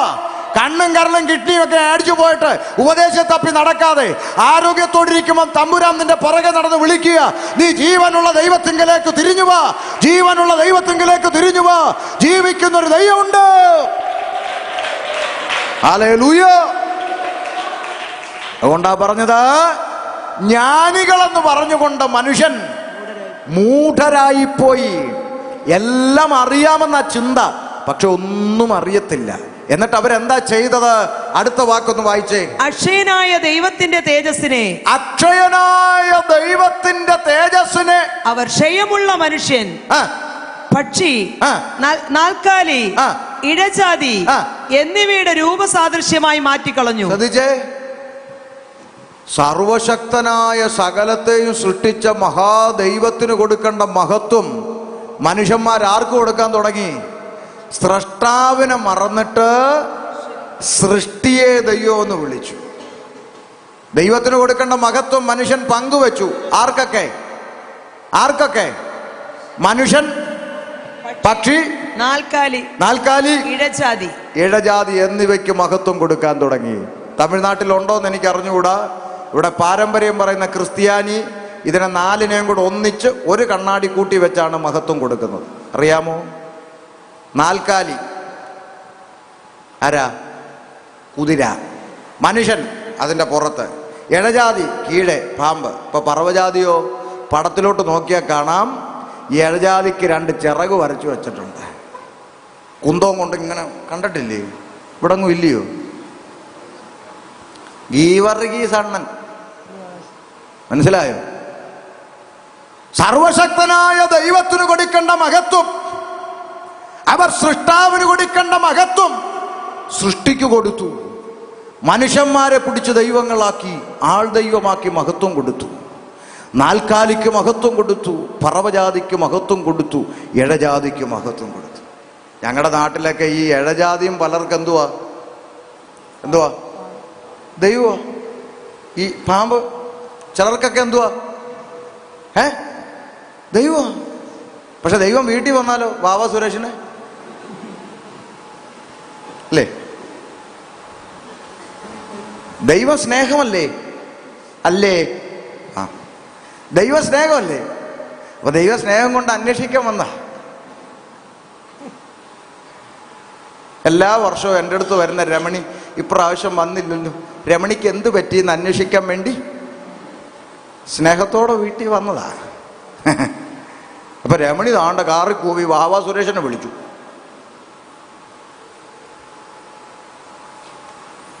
ഇതൊക്കെ തിരിച്ചറിയാൻ ഡിഗ്രി വേണോ? തലയ്ക്കകത്ത് ആള് താമസം ഉണ്ടായാൽ പോരെ? ഡിഗ്രി വേണോ? സത്യദൈവത്തെ തിരിച്ചറിയാൻ ഡിഗ്രി കൊണ്ടല്ല, അറിവ് കൊണ്ടല്ല, പഠനം കൊണ്ടല്ല. യഹോവ നല്ലവനെന്ന് രുചിച്ചറിയുവിൻ, രുചിച്ചറിയുവിൻ, രുചിച്ചറിയുവിൻ. ജീവനുള്ള ദൈവത്തെ അനുഭവിച്ചറിയുവാൻ ഭാഗ്യം ലഭിച്ച ദൈവമക്കളെ ഓർത്ത് ഞാൻ ദൈവത്തെ സ്തുതിക്കുന്നു.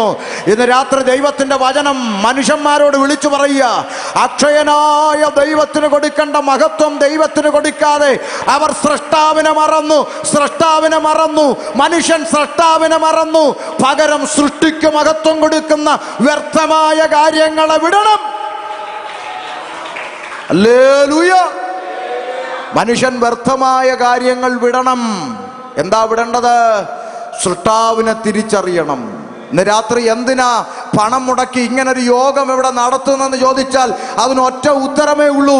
ഈ ദേശത്തുള്ള ജനങ്ങൾ സൃഷ്ടാവിനെ അറിയണം, സൃഷ്ടിച്ചവനെ അറിയണം, ജീവനുള്ള ദൈവത്തെ അറിയണം, ജീവിക്കുന്ന ഒരു ദൈവത്തെ അറിയണം. ഹല്ലേലൂയ. ആമേൻ. മനുഷ്യൻ സൃഷ്ടാവിനെ മറന്നു, സൃഷ്ടിക്ക് മഹത്വം കൊടുത്തു. അതിന് ഒറ്റ വാക്കിൽ നിങ്ങൾക്ക് മനസ്സിലാകാൻ വേണ്ടി അങ്ങ് പറയാം. മനുഷ്യരെ സൃഷ്ടിച്ചതാര്? പോരാ പോരാ, ഉത്തരം പോരാ. ഒന്നുകൂടെ ചോദിക്കാം. മനുഷ്യരെ സൃഷ്ടിച്ചതാര്? ഉറക്ക ഉറക്ക ഒന്നുകൂടെ ഉറക്ക. മനുഷ്യനെ സൃഷ്ടിച്ചതാര്? ദൈവം. ഇനി ഒരു ചോദ്യം കൂടെ ചോദിക്കും, അതിൻ്റെ കൂടെ ഉത്തരം പറയണം. ഇതേപോലെ ഉറക്കെ പറയണം. മനുഷ്യനെ സൃഷ്ടിച്ചതാര്? മനുഷ്യരെ സൃഷ്ടിച്ചതാര്? ദൈവം. ഇന്ന് ദൈവത്തെ സൃഷ്ടിക്കുന്നതാര്? മനസ്സിലായില്ലേ? ഇന്ന് ദൈവത്തെ സൃഷ്ടിക്കുന്ന ആരാ? മനുഷ്യൻ. എങ്ങനെ വേണോ അവൻ ഉണ്ടാക്കി തരും. ബ്ലാക്ക് ആൻഡ് വൈറ്റ് വേണോ, കളർ വേണോ, ലിപ്സ്റ്റിക് ഇട്ട വേണോ, ഇടാത്ത വേണോ, ഇരിക്കുന്ന വേണോ, നടക്കുന്ന വേണോ, കിടക്കുന്ന വേണോ, ആരുണ്ടാക്കി തരും? മേപ്പോട്ട് വലിക്കുന്ന ശ്വാസം കീപ്പോട്ട് വിടാൻ പറ്റാതെ പോയാൽ വാഴപ്പിണ്ടി പോലെ കിടക്കുന്ന ഇവനാണ് ആരെ സൃഷ്ടിക്കുന്നത്? Hallelujah, hallelujah. ഇവിടുത്തെ മന്ത്രിയായാലും MLA ആയാലും MP ആയാലും പണമുള്ളവനായാലും അംബാനി ആയാലും ഒരു രോഗം വന്ന ആശുപത്രി കൊണ്ടു ചെന്നാൽ അവനെ ചികിത്സിക്കുന്ന MBBS ഡിഗ്രി പഠിച്ച ഡോക്ടർമാര് അവരെ കൊണ്ടാവുന്നത് മുഴുവൻ ചെയ്തിട്ട് ഒരു വാക്ക് പറയും, ഞങ്ങളെ കൊണ്ട് ഒക്കുന്നത് ഞങ്ങൾ ചെയ്തു, ഇനി നിങ്ങൾ ദൈവത്തോട് പ്രാർത്ഥിക്കാൻ പറയും. സകലമാന ഡിഗ്രിക്കും മേലെയാണ് ദൈവം, സകലവിധമാകുന്ന ഡിഗ്രിക്കും മേലെയാണ് ദൈവം, സകലവിധമാകുന്ന പണച്ചാക്കുകൾക്കും മേലെയാണ് ജീവിക്കുന്ന ദൈവം. അതുകൊണ്ട് ഇന്ന് രാത്രിയിൽ ഹേ ദേശമേ, ജീവനുള്ള ദൈവത്തെ അറിയണം, സൃഷ്ടാവിനെ അറിയണം. ഹല്ലേലൂയ. മനുഷ്യർ സൃഷ്ടാവിനെ അറിയണം, മനുഷ്യൻ സൃഷ്ടാവിനെ അറിയണം. സൃഷ്ടാവിനെ മറന്നുകൊണ്ട് സൃഷ്ടിക്ക് മഹത്വം കൊടുക്കുന്ന മൂഢത്വം വിട്ടിട്ട് ഇന്ന് രാത്രി ജീവനുള്ള ദൈവത്തിങ്കലേക്ക് തിരിയണം. അതാകുന്നു ഞങ്ങൾ ദേശത്തോട് വിളംബരം ചെയ്യുന്ന സുവിശേഷം. മനസ്സിലായോ? അപ്പൊ മനുഷ്യൻ സൃഷ്ടാവിനെ മറന്നു, സൃഷ്ടിക്ക് മഹത്വം കൊടുത്തു, ജീവനുള്ള ദൈവത്തെ മറന്നു. മനുഷ്യൻ ദൈവത്തെ നിർമ്മിക്കുന്ന അവസ്ഥയിലേക്ക് എത്തി അല്ലേ? നോക്കണം എന്ത് കഷ്ടമാണെന്ന് നോക്കി. ഈ പീറ മനുഷ്യൻ, ഈ മനുഷ്യനാണ് പനി പിടിച്ച് വയ്യാണ്ടായാൽ ഒരു ചെറിയ വൈറസ്, കോവിഡ്, ഒരു സോപ്പ് കുമിളയ്ക്കകത്ത് ചത്തുപോകുന്ന സാധനം ഒന്ന് അകത്തോട്ട് കയറിയാൽ ചത്തുപോകുന്ന ഈ പീറ മനുഷ്യനാണ് സർവശക്തനായ ഈശ്വരനെ, സർവശക്തനായ പടച്ചവനെ, സൃഷ്ടാവിനെ അവൻ ഉണ്ടാക്കാൻ ശ്രമിക്കുന്നത്. എന്തൊരു പരാജയമാണ്, എന്തൊരു വിഡ്ഢിത്തരമാണ്. ഇന്ന് രാത്രി ജീവനുള്ള ദൈവത്തിങ്കലേക്ക് തിരിയണം. മനുഷ്യൻ ഈ വ്യർത്ഥമായ കാര്യങ്ങളെല്ലാം അവസാനിപ്പിക്കണം. സൃഷ്ടാവിനെ മറന്നിട്ട് സൃഷ്ടിയുടെ പുറകെ പോകുന്ന മൂഢത്വം വിട്ടുകളഞ്ഞ്, വ്യർത്ഥമായ കാര്യങ്ങളെ വിട്ടുകളഞ്ഞിട്ട്, ആകാശവും ഭൂമിയും സമുദ്രവും അവയിലുള്ള സകലത്തെയും ഉണ്ടാക്കിയ ജീവനുള്ള ദൈവത്തിങ്കലേക്ക് മനുഷ്യൻ തിരിയണം എന്നുള്ള സുവിശേഷം ഈ പ്രപഞ്ചത്തെ നിർമ്മിച്ച സർവശക്തനായ ദൈവം ദേശത്തോട് വിളംബരം ചെയ്യുകയാണ്. ദേശവാസിയെ, നീ ജീവനുള്ള ദൈവത്തിങ്കലേക്ക് തിരിയണം. ജാതി മത വർണ്ണ വർഗ വ്യത്യാസമില്ലാതെ ഷമീറും സിയാദും നസീറും നാരായണനും ഗോപാലനും മമ്മദ് കുട്ടിയും ജോസഫ് കുട്ടിയും പേര് മാറാതെ സർട്ടിഫിക്കറ്റ് മാറാതെ ഒന്നിച്ചിരുന്ന് സൃഷ്ടാവിനെ ആരാധിക്കുന്ന ഒരേ ഒരു സ്ഥലമേ ഉലകത്തിലുള്ളൂ. അതാണ് ഈ കാണുന്ന ദൈവസഭ. ഈ ദൈവസഭയ്ക്കകത്ത് ജാതിയില്ല, മതമില്ല, വർഗമില്ല, കളറില്ല, കൊടിയില്ല, രാഷ്ട്രീയമില്ല. അതിൻ്റെ അപ്പുറത്ത് സൃഷ്ടാവിനെ, സൃഷ്ടിയായ മനുഷ്യൻ ഒന്നിച്ചിരുന്ന് സൃഷ്ടാവിനെ ആരാധിക്കുന്ന സ്ഥലമാണ് ദൈവസഭ. ഹല്ലേലൂയ. അതുകൊണ്ട് നിങ്ങൾ ജീവനുള്ള ദൈവത്തിങ്കിലേക്ക് തിരിയണം. അടുത്ത ചിന്ത, പാസ്റ്റർ പറഞ്ഞ ഈ കാര്യങ്ങളൊക്കെ ശരിയാണ്. പക്ഷേ ഇതെന്തുകൊണ്ടാണ് ഇവിടുത്തെ ഡിഗ്രിയുള്ള മനുഷ്യർക്ക് പോലും ഇത് മനസ്സിലാകാത്ത? എന്താണ്? നമ്മുടെ നാട്ടിൽ ഡിഗ്രിയുള്ള മണ്ടന്മാരില്ലേ? എക്സിക്യൂട്ടീവ് മണ്ടൻ. ഡിഗ്രിയുള്ള മണ്ടന്മാരില്ലെന്ന് ചോദിച്ചപ്പോൾ നിങ്ങൾ മിണ്ടുന്നില്ല, ഇല്ലേ? ഞാൻ പറയാം ഒരു മണ്ടൻ്റെ കാര്യം. ഞാനൊരിക്കൽ തിരുവനന്തപുരം മെഡിക്കൽ കോളേജിൻ്റെ അവിടെ, ആ ബസ് സ്റ്റോപ്പിൻ്റെ അവിടെ ഇങ്ങനെ നിൽക്കുക. അപ്പോൾ ഒരു ചെറുപ്പക്കാരൻ ആ ഫുട്പാത്തിൽ വന്ന് ഒരു ഷീറ്റ് എടുത്ത് ഇങ്ങനെ വിരിച്ചു ഫുട്പാത്തിൽ. അപ്പോൾ ഞാനിങ്ങനെ നോക്കി. അപ്പോൾ ഇവനൊരു ചെറിയ ബോക്സ് ഇതുപോലത്തെ, ഇത്രയൊന്നുമില്ല, ഇതിൻ്റെ ഒരു കുഞ്ഞു ബോക്സ്, ഇത്രയുള്ള ഒരു ബോക്സ് എടുത്ത് അവിടെ വെച്ചു. ഒരു മൈക്ക് എടുത്ത് കയ്യെ പിടിച്ചു. അപ്പം എൻ്റെ മനസ്സിൽ ചിന്തിച്ചു, പരസ്യയോഗമായിരിക്കും. അപ്പം എൻ്റെ മനസ്സിൽ സന്തോഷം. എന്നാൽ മൈക്ക് മേടിച്ച് 2 വാക്ക് സംസാരിക്കാമെന്ന് വിചാരിച്ച് ഞാനും ഇങ്ങനെ തൂണിൻ്റെ പിറകി ഇങ്ങനെ മാറി നിന്നു. ഇവനെല്ലാം സെറ്റ് ചെയ്യട്ടെന്ന് വിചാരിച്ചു. എന്നിങ്ങനെ നോക്കി നിൽക്കുമ്പോൾ ഇവൻ എന്ത് ചെയ്തു? ചെറിയ 4 പാത്രം, 4 ബൗൾ പാത്രം എടുത്ത് അവിടെ അങ്ങ് നിരത്തി വെച്ചു. എന്നിട്ട് ഈ ബാഗിൻ്റെ അകത്തുനിന്ന് കുറച്ച് മോതിരങ്ങൾ എടുത്ത് ഇതിൻ്റെ അകത്തോട്ട് ഇട്ടു. എന്നിട്ട് ഈ മൈക്ക് എടുത്ത് അങ്ങോട്ട് വെച്ചിട്ട് അവൻ വിളിച്ച് പറയുകയാണ്, ശങ്കിച്ചിരിക്കേണ്ട, മടിച്ചിരിക്കേണ്ട സുഹൃത്തുക്കളെ, കടന്നു വരുവിൻ. അപകടം, അനർത്ഥം, ബാധം, ഭൂതം, പ്രേതം എല്ലാം മാറിപ്പോകുന്ന പഞ്ചലോഹം മോതിരം 10 രൂപ. മനസ്സിലായില്ല? ശങ്കിച്ച് നിൽക്കേണ്ട, മടിച്ച് നിൽക്കേണ്ട സുഹൃത്തുക്കളെ, കടന്നു വരുവിൻ. അപകടം, അനർത്ഥം, ബാധം, ഭൂതം, പ്രേതം എല്ലാം മാറിപ്പോകുന്ന പഞ്ചലോഹ മോതിരം 10 രൂപ. ഇപ്പം മനസ്സിലായി? അപ്പോഴാണ് ഞാനിത് കണ്ടോണ്ടിരുന്നിട്ട്, അയ്യേ ഇതായിരുന്നു പരിപാടി എന്ന് അങ്ങനെ വിചാരിച്ചു. എന്തേലും ആട്ടെ. ഞാൻ ഇച്ചിരി നേരം നോക്കിക്കൊണ്ട് നിൽക്കുമ്പോൾ നല്ല പാൻറ്റും കോട്ടും സൂട്ടും ഒക്കെ ഇട്ട് ഒരു എക്സിക്യൂട്ടീവ് മണ്ടൻ, അവനാണ് എക്സിക്യൂട്ടീവ് മണ്ടൻ, അവൻ വരികയാണ്. അപ്പോൾ വന്നിട്ട് ചോദിച്ചു, എന്താ വില? പിന്നെ അവൻ പറഞ്ഞു, 10 രൂപ സാർ, 10 രൂപ. അപകടം, അനർത്ഥം, ബാധം, ഭൂതം, പ്രേതം എല്ലാം മാറിപ്പോകും പഞ്ചലോകം 10 രൂപ, 10 രൂപ. ഇത് കേട്ടപ്പോൾ അവൻ എല്ലാം നോക്കിയിട്ട് ഒരെണ്ണം എടുക്കണം. ഒരു മോതിരം 10 രൂപ കൊടുത്ത് മേടിച്ചു. എന്നിട്ട് ഇത് ഇങ്ങനെ വിരലിലോട്ട് അങ്ങോട്ട് ഇട്ടച്ച് എന്തോ കിട്ടിയതുപോലെ ഇവൻ്റെ ആ ഒരു നടത്ത് കണ്ടപ്പോൾ ഞാൻ അവിടെ നിന്ന് ചിരിച്ചുപോയി. കാര്യം എന്താണെന്നറിയാമോ? ഈ വിൽക്കുന്നവൻ്റെ കയ്യിൽ 100 മോതിരമുണ്ട്. എന്നിട്ടും അവൻ എവിടാ? ഫുട്പാത്തിൽ. പോലീസുകാർ വന്ന് ആരടാ അവിടെ എന്ന് ചോദിച്ചാൽ ചൂണ്ടിക്കെട്ടിക്കൊണ്ട് അവൻ്റെ അനർത്ഥം ഇതുവരെ മാറിയിട്ടില്ല. അപ്പോഴാണ് ഈ ഒരെണ്ണം മേടിച്ചിട്ടവൻ എന്തോ കിട്ടിയെന്ന് പറഞ്ഞ് പോകുന്ന പോക്ക്. അവനല്ലേ എക്സിക്യൂട്ടീവ് മണ്ടൻ, ഡിഗ്രിയുള്ള മണ്ടൻ അവൻ. ഇനി എൻ്റെ ഒരു അനുഭവം പറയാം. ഞാൻ ഈ രാവിലെ ചായ കുടിച്ചുകൊണ്ടിരുന്നപ്പോൾ പത്രം എടുത്തിങ്ങനെ നോക്കി. പത്രം എടുത്ത് വായിച്ചപ്പോൾ അതിനകത്ത് എഴുതിയേക്കാണ്, കോവിഡിൻ്റെ സമയം അങ്ങോട്ട് കഴിഞ്ഞ് എല്ലാവരും ഭയങ്കര ഞെരുങ്ങി നിൽക്കുക, കോവിഡൊക്കെ കഴിഞ്ഞിട്ട്. അപ്പോൾ അതിനകത്ത് എഴുതിയേക്കും, ധന ആകർഷണ ഭൈരവ യന്ത്രം. ധനം, പണം ആകർഷിച്ചു കൊണ്ടുവരുന്ന യന്ത്രം.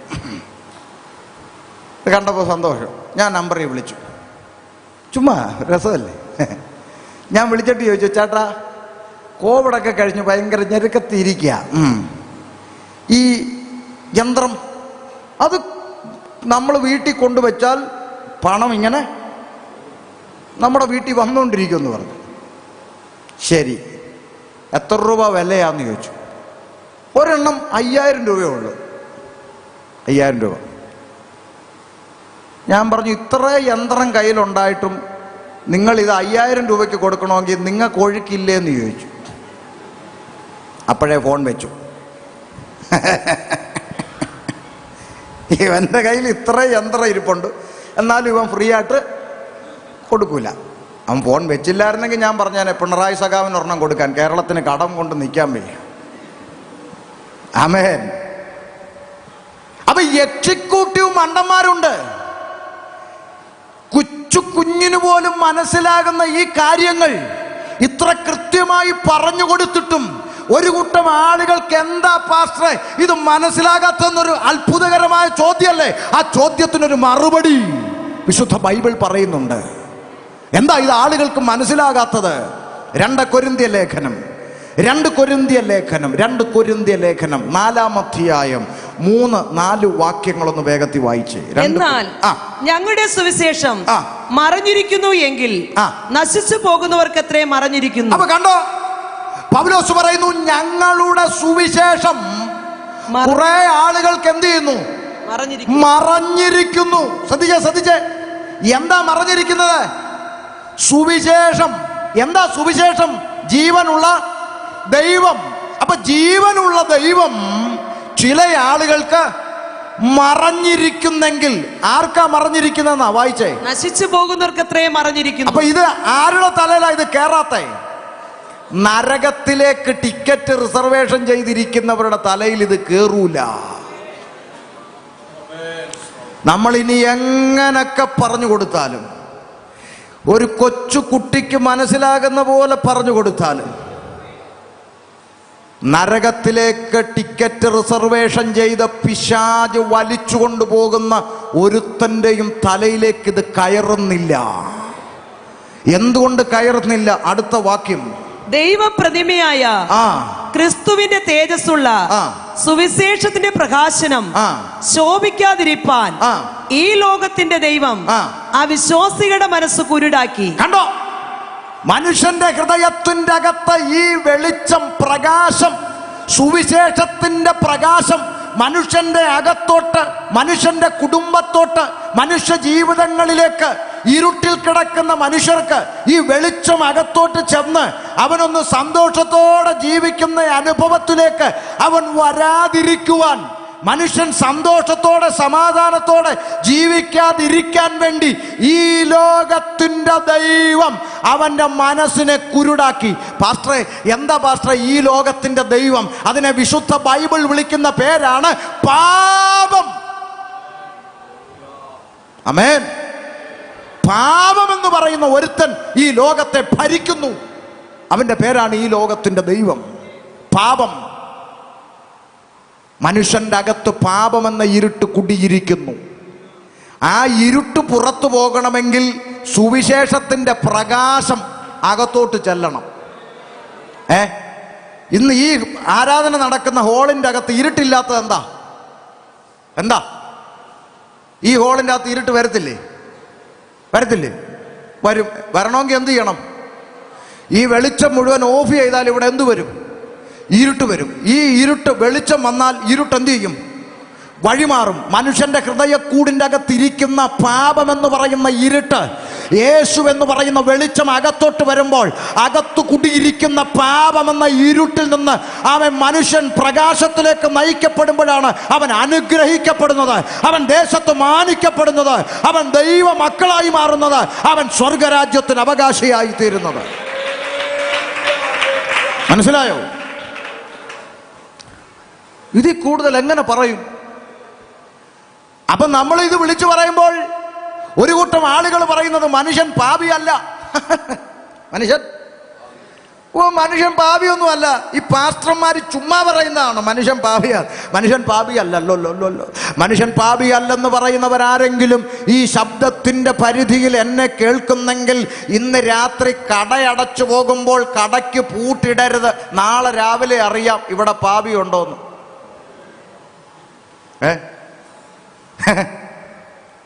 കടയടച്ചു പോയിട്ടേ കടയ്ക്ക് പൂട്ടിടൂ. എന്നിട്ട് ആ പൂട്ടി പിടിച്ചൊന്ന് കുലുക്കി, പിന്നെ ഒന്നുകൂടെ കുലുക്കി, പിന്നെ ഒന്നുകൂടെ കുലുക്കി വെച്ചാ വീട്ടിൽ പോകുന്നത്.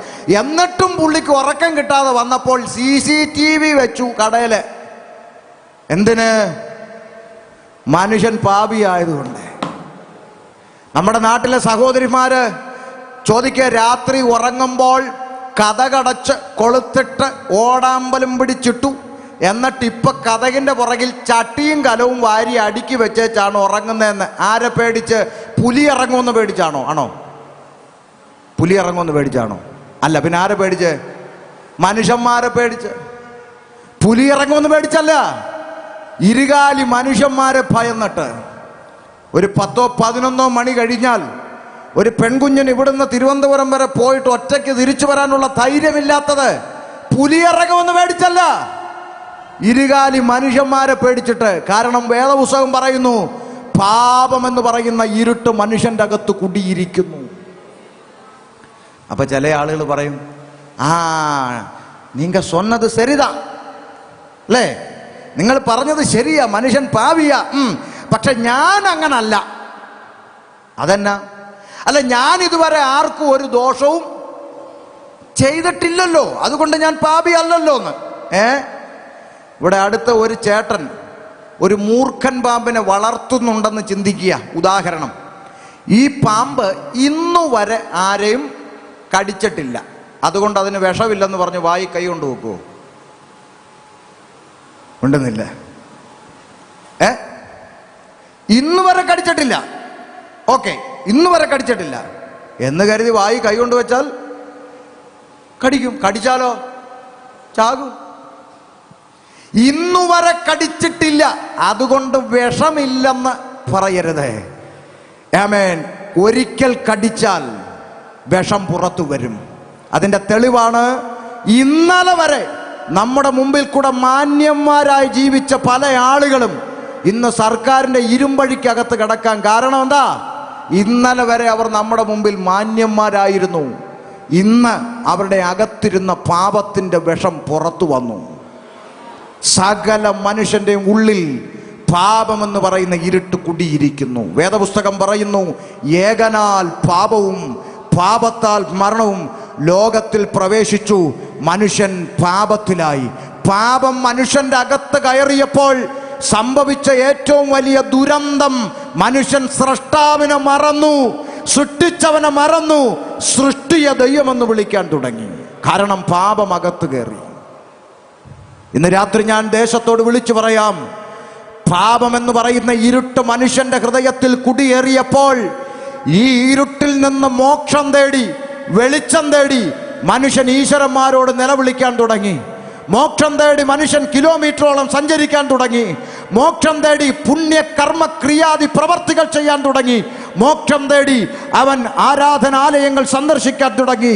മോക്ഷം തേടി നരബലി നടത്താൻ മടിയില്ലാത്തവനായി മനുഷ്യൻ ഇന്ന് സാക്ഷര കേരളത്തിൽ നിൽക്കുകയാണ്. എന്തുകൊണ്ട്? മനുഷ്യന്റെ ഹൃദയത്തിൻ്റെ അകത്ത് കുടിയിരിക്കുന്ന പാപമെന്ന ഇരുട്ടിൽ നിന്ന് വെളിച്ചം തേടി മനുഷ്യൻ അലയുകയാണ്. ഓരോ പ്രാവശ്യവും മോക്ഷം തേടി കിലോമീറ്ററോളം അവൻ സഞ്ചരിക്കുകയാണ്. സഞ്ചരിച്ചിട്ട് വരുന്നവനെ പിടിച്ചു നിർത്തി ചോദിക്ക്, ഹലോ ശങ്കരൻ ചേട്ടാ, യാത്ര എങ്ങനെ ഉണ്ടായിരുന്നു? അടിപൊളി. മോക്ഷം കിട്ടിയോ? അറിയത്തില്ല, അടുത്ത വർഷം പോണം. ആമേൻ. മോക്ഷം കിട്ടിയോ? അറിയത്തില്ല. മോക്ഷം കിട്ടുമോ? അറിയത്തില്ല. മനുഷ്യൻ മോക്ഷം തേടി അലഞ്ഞുകൊണ്ടിരിക്കുന്നു. മോക്ഷം തേടി നേർച്ച കാഴ്ചകൾ സമർപ്പിക്കുന്നു. മോക്ഷം തേടി യാഗ പുണ്യ ക്രിയാദി കർമ്മങ്ങൾ ചെയ്യുന്നു. മോക്ഷം തേടി പൂജാതി ക്രിയകൾ ചെയ്യുന്നു. എവിടെ കിട്ടും മോക്ഷം? എവിടെ കിട്ടും ഇരുട്ടിൽ നിന്നൊരു വെളിച്ചം? ഈശ്വരന്മാരോട് അവൻ നിലവിളിക്കാൻ തുടങ്ങി. പുരാണങ്ങളിൽ ആ പ്രാർത്ഥനകൾ രേഖപ്പെടുത്തി. അസതോ മാം സദ്ഗമയ, തമസോ മാം ജ്യോതിർഗമയ, മൃത്യോ മാം അമൃതംഗമയ. അർത്ഥം, അസത്യത്തിൽ നിന്ന് സത്യത്തിലേക്കും ഇരുട്ടിൽ നിന്ന് വെളിച്ചത്തിലേക്കും മരണത്തിൽ നിന്ന് ജീവനിലേക്കും നയിക്കണം ഭഗവൻ എന്ന പുരുഷാരം ഈശ്വരന്മാരോട് പ്രാർത്ഥിച്ചു. മുസ്ലിം സഹോദരങ്ങളോട് ചോദിച്ചാൽ അവർ പറയും, പ്രവാചകന്മാരിൽ ശ്രേഷ്ഠനായ പ്രവാചകൻ ഇങ്ങനെ പ്രാർത്ഥിക്കുകയാണ്: റബ്ബിൽ ആലമീനായ തമ്പുരാനെ, നീ എൻ്റെ പാപത്തെ മഞ്ഞുവെള്ളം കൊണ്ട് കഴുകുന്നില്ലെങ്കിൽ ഇഹത്തിലും പരത്തിലും എനിക്ക് യാതൊരു നന്മയും ലഭിക്കില്ല റബ്ബേ എന്ന പ്രവാചകൻ ഈശ്വരനോട് നിലവിളിക്കുകയാണ്, സൃഷ്ടാവിനോട് നിലവിളിക്കുകയാണ്. മനുഷ്യൻ പാപിയാണ് എന്നുള്ളത് കൊണ്ട് സർവ്വ മനുഷ്യനും പാപത്തിൽ നിന്ന് മോക്ഷം തേടി ഇരുട്ടിൽ നിന്ന് വെളിച്ചത്തിലേക്ക് നയിക്കണം ഭഗവാനെ എന്ന് പ്രാർത്ഥിച്ചപ്പോൾ ലോകത്തിലെ സർവ്വ മനുഷ്യൻ്റെയും നിലവിളി കേട്ടുകൊണ്ട്, സർവ്വ മനുഷ്യൻ്റെയും പ്രാർത്ഥന കേട്ടുകൊണ്ട് ഇന്നേക്ക് 2000 വർഷങ്ങൾക്കപ്പുറം സാക്ഷാൽ ദൈവം വേഷത്തിൽ മനുഷ്യനായി ലോകത്തിലേക്ക് അവതാരമെടുത്ത് ഇറങ്ങി വന്നു. സാക്ഷാൽ ദൈവം മനുഷ്യനായി ഇറങ്ങി വന്നു. പാലസ്തീന്റെ പച്ചമണ്ണിൽ കാലമർത്തി ചവിട്ടിക്കൊണ്ട് അവൻ ലോകത്തോട് ഇങ്ങനെ വിളിച്ചു പറഞ്ഞു: ഞാൻ ലോകത്തിന്റെ വെളിച്ചമാകുന്നു, എന്നിൽ വസിക്കുന്നവരാരും ഇരുളിൽ നടക്കുകയില്ല. ഇന്ന് രാത്രി ഞങ്ങൾ ദേശത്തോട് വിളിച്ചു പറയട്ടെ, ഞാൻ ലോകത്തിന്റെ വെളിച്ചമാണെന്ന് അവകാശത്തോടെ അധികാരത്തോടെ ലോകത്തോട് വിളിച്ചു പറഞ്ഞ, ലോകം കണ്ട ഒരേ ഒരു പ്രസംഗകൻ, ലോകം കണ്ട ഒരേ ഒരു പ്രവാചകൻ, ലോകം കണ്ട ഒരേ ഒരു മഹാഗുരു, ലോകം കണ്ട ഒരേ ഒരു ദൈവം, അവനത്ര ഇന്ന് രാത്രിയിൽ ഷമീർ അബ്ദുൽ സലാം പ്രസംഗിക്കുന്ന നാസ്രത്തുകാരനായ യേശു ക്രിസ്തു. ഹല്ലേലൂയ. അതുകൊണ്ട് ഞങ്ങൾ ദേശത്തോട് വിളംബരം ചെയ്യുന്നു: മറ്റൊരുത്തനിലും രക്ഷയില്ല.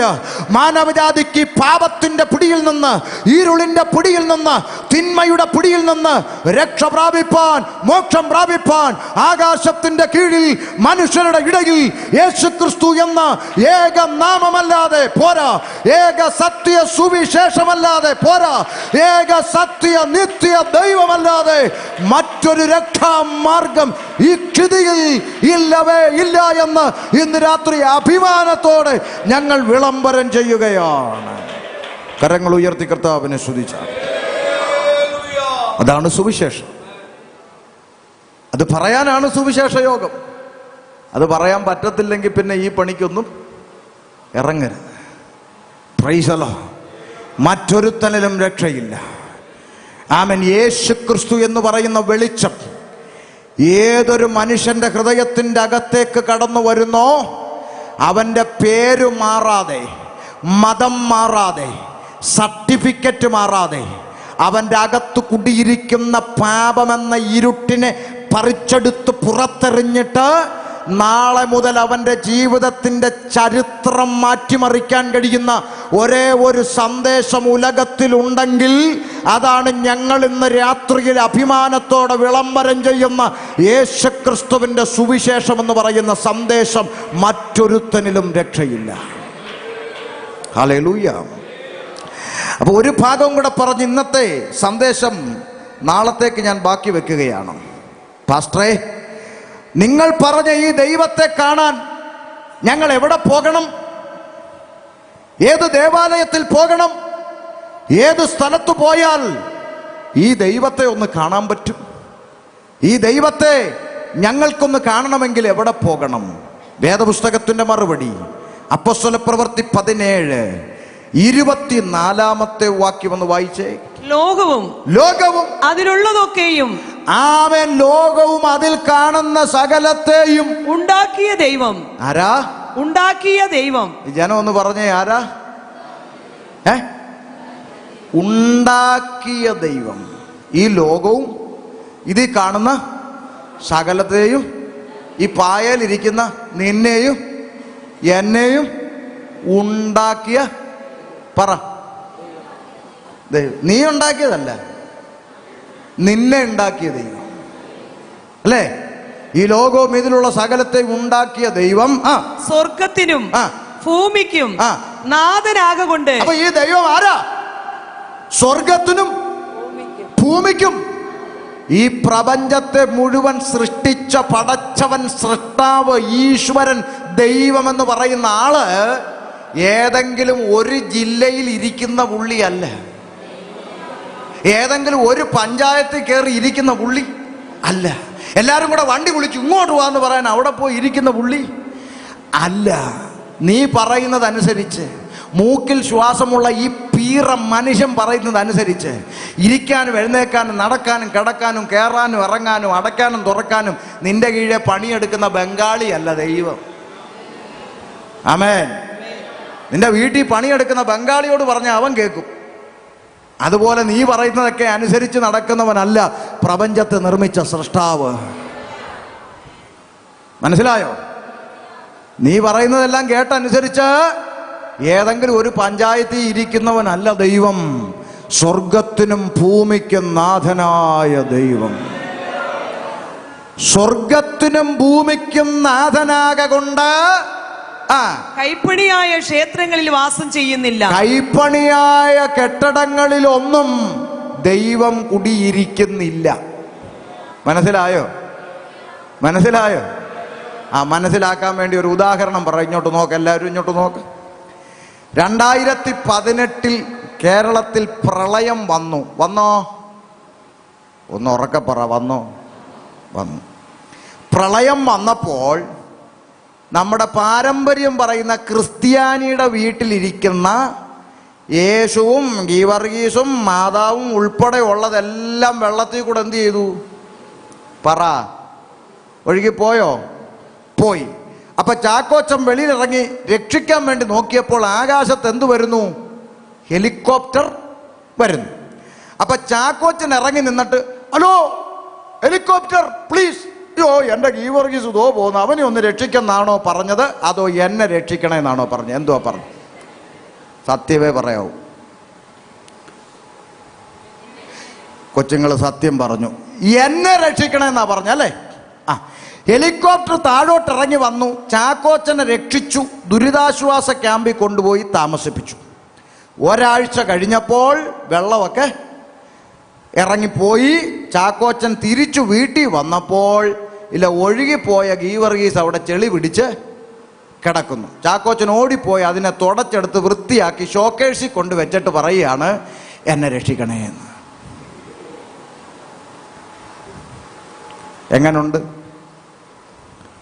എങ്ങനുണ്ട്? പിള്ളേർ വരെ ചിരിക്കുക. ഇത് മനസ്സിലാക്കാൻ ഡിഗ്രി വേണോടോ?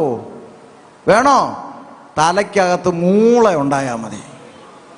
മനസ്സിലാവുന്നുണ്ടോ? ദൈവം ആരാന്ന് തിരിച്ചറിയണമെങ്കിൽ നിന്റെ തലയ്ക്കകത്ത് ആളുതാമസം ഉണ്ടെങ്കിൽ അറിയാം. ആമേൻ. ഇതൊന്നുമല്ല ദൈവം. സകലത്തെയും നിർമ്മിച്ചൊരു ദൈവമുണ്ട്. മനുഷ്യന്റെ കൈപ്പണിയായ കെട്ടിടങ്ങളിൽ വസിക്കുന്നവനല്ല ദൈവമെന്ന് വിശുദ്ധ ബൈബിൾ പറയുന്നു. അപ്പം നിങ്ങൾക്കൊരു ചോദ്യം ചോദിക്കാം, ഒരു ചോദ്യം പുറത്തുള്ളവർക്ക് ചോദിക്കാം. അങ്ങനാണെങ്കിൽ പാസ്റ്ററെ, നിങ്ങളൊക്കെ പ്രാർത്ഥിക്കുന്നത് കെട്ടിടത്തിലല്ലേ? അല്ലേ? ആണ്. നിങ്ങളെന്തിനാ കെട്ടിടത്തിൽ പ്രാർത്ഥിക്കുന്നത്? പറയാം. ഞങ്ങൾ പ്രാർത്ഥിക്കുന്ന ഒരു കെട്ടിടത്തിലും യേശുവിനെ കുടിയിരുത്തിയിട്ടില്ല. ഉണ്ടോ? ഞാൻ നാളെ ഞായറാഴ്ച ആരാധന കഴിഞ്ഞ് പോകുമ്പം കതകും ജനലും എല്ലാം പൂട്ടിയിട്ട് സെക്രട്ടറി, യേശുവേ ഞങ്ങൾ പോവുക, അടുത്ത ആഴ്ച വരാം കേട്ടോ, സൂക്ഷിച്ചിരിക്കണേ, കള്ളന്മാരൊന്നും മോട്ടിച്ചോണ്ട് പോകല്ലേ എന്ന് പറഞ്ഞ യേശുവിനെ ഇവിടെ ഇരുത്തിയച്ചാണോ പോന്നേ? ആണോ? അല്ല. 2-3 പേർ എൻ്റെ നാമത്തിൽ കൂടി വരുമ്പോൾ അവരുടെ നടുവിലേക്ക് ഞാൻ ഇറങ്ങി വരാമെന്ന് വാക്കു പറഞ്ഞവനാണ് ദൈവം. പ്രാർത്ഥിക്കുന്ന ദൈവകുഞ്ഞുങ്ങൾ കെട്ടിടത്തിൽ കൂടി വരുമ്പോൾ അവരുടെ നടുവിലേക്ക് ഇറങ്ങി വരുന്ന ദൈവ സാന്നിധ്യം, പ്രാർത്ഥന കഴിഞ്ഞ് ഇറങ്ങിപ്പോകുമ്പോൾ യേശു ഈ കെട്ടിടത്തിൽ കുടിയിരിക്കുകയല്ല, ഇറങ്ങിപ്പോകുന്ന എന്റെയും നിന്റെയും ഹൃദയമാകുന്ന ദേവാലയത്തിൽ വസിക്കുവാനാണ് സർവശക്തനായ ദൈവം ആഗ്രഹിക്കുന്നത്.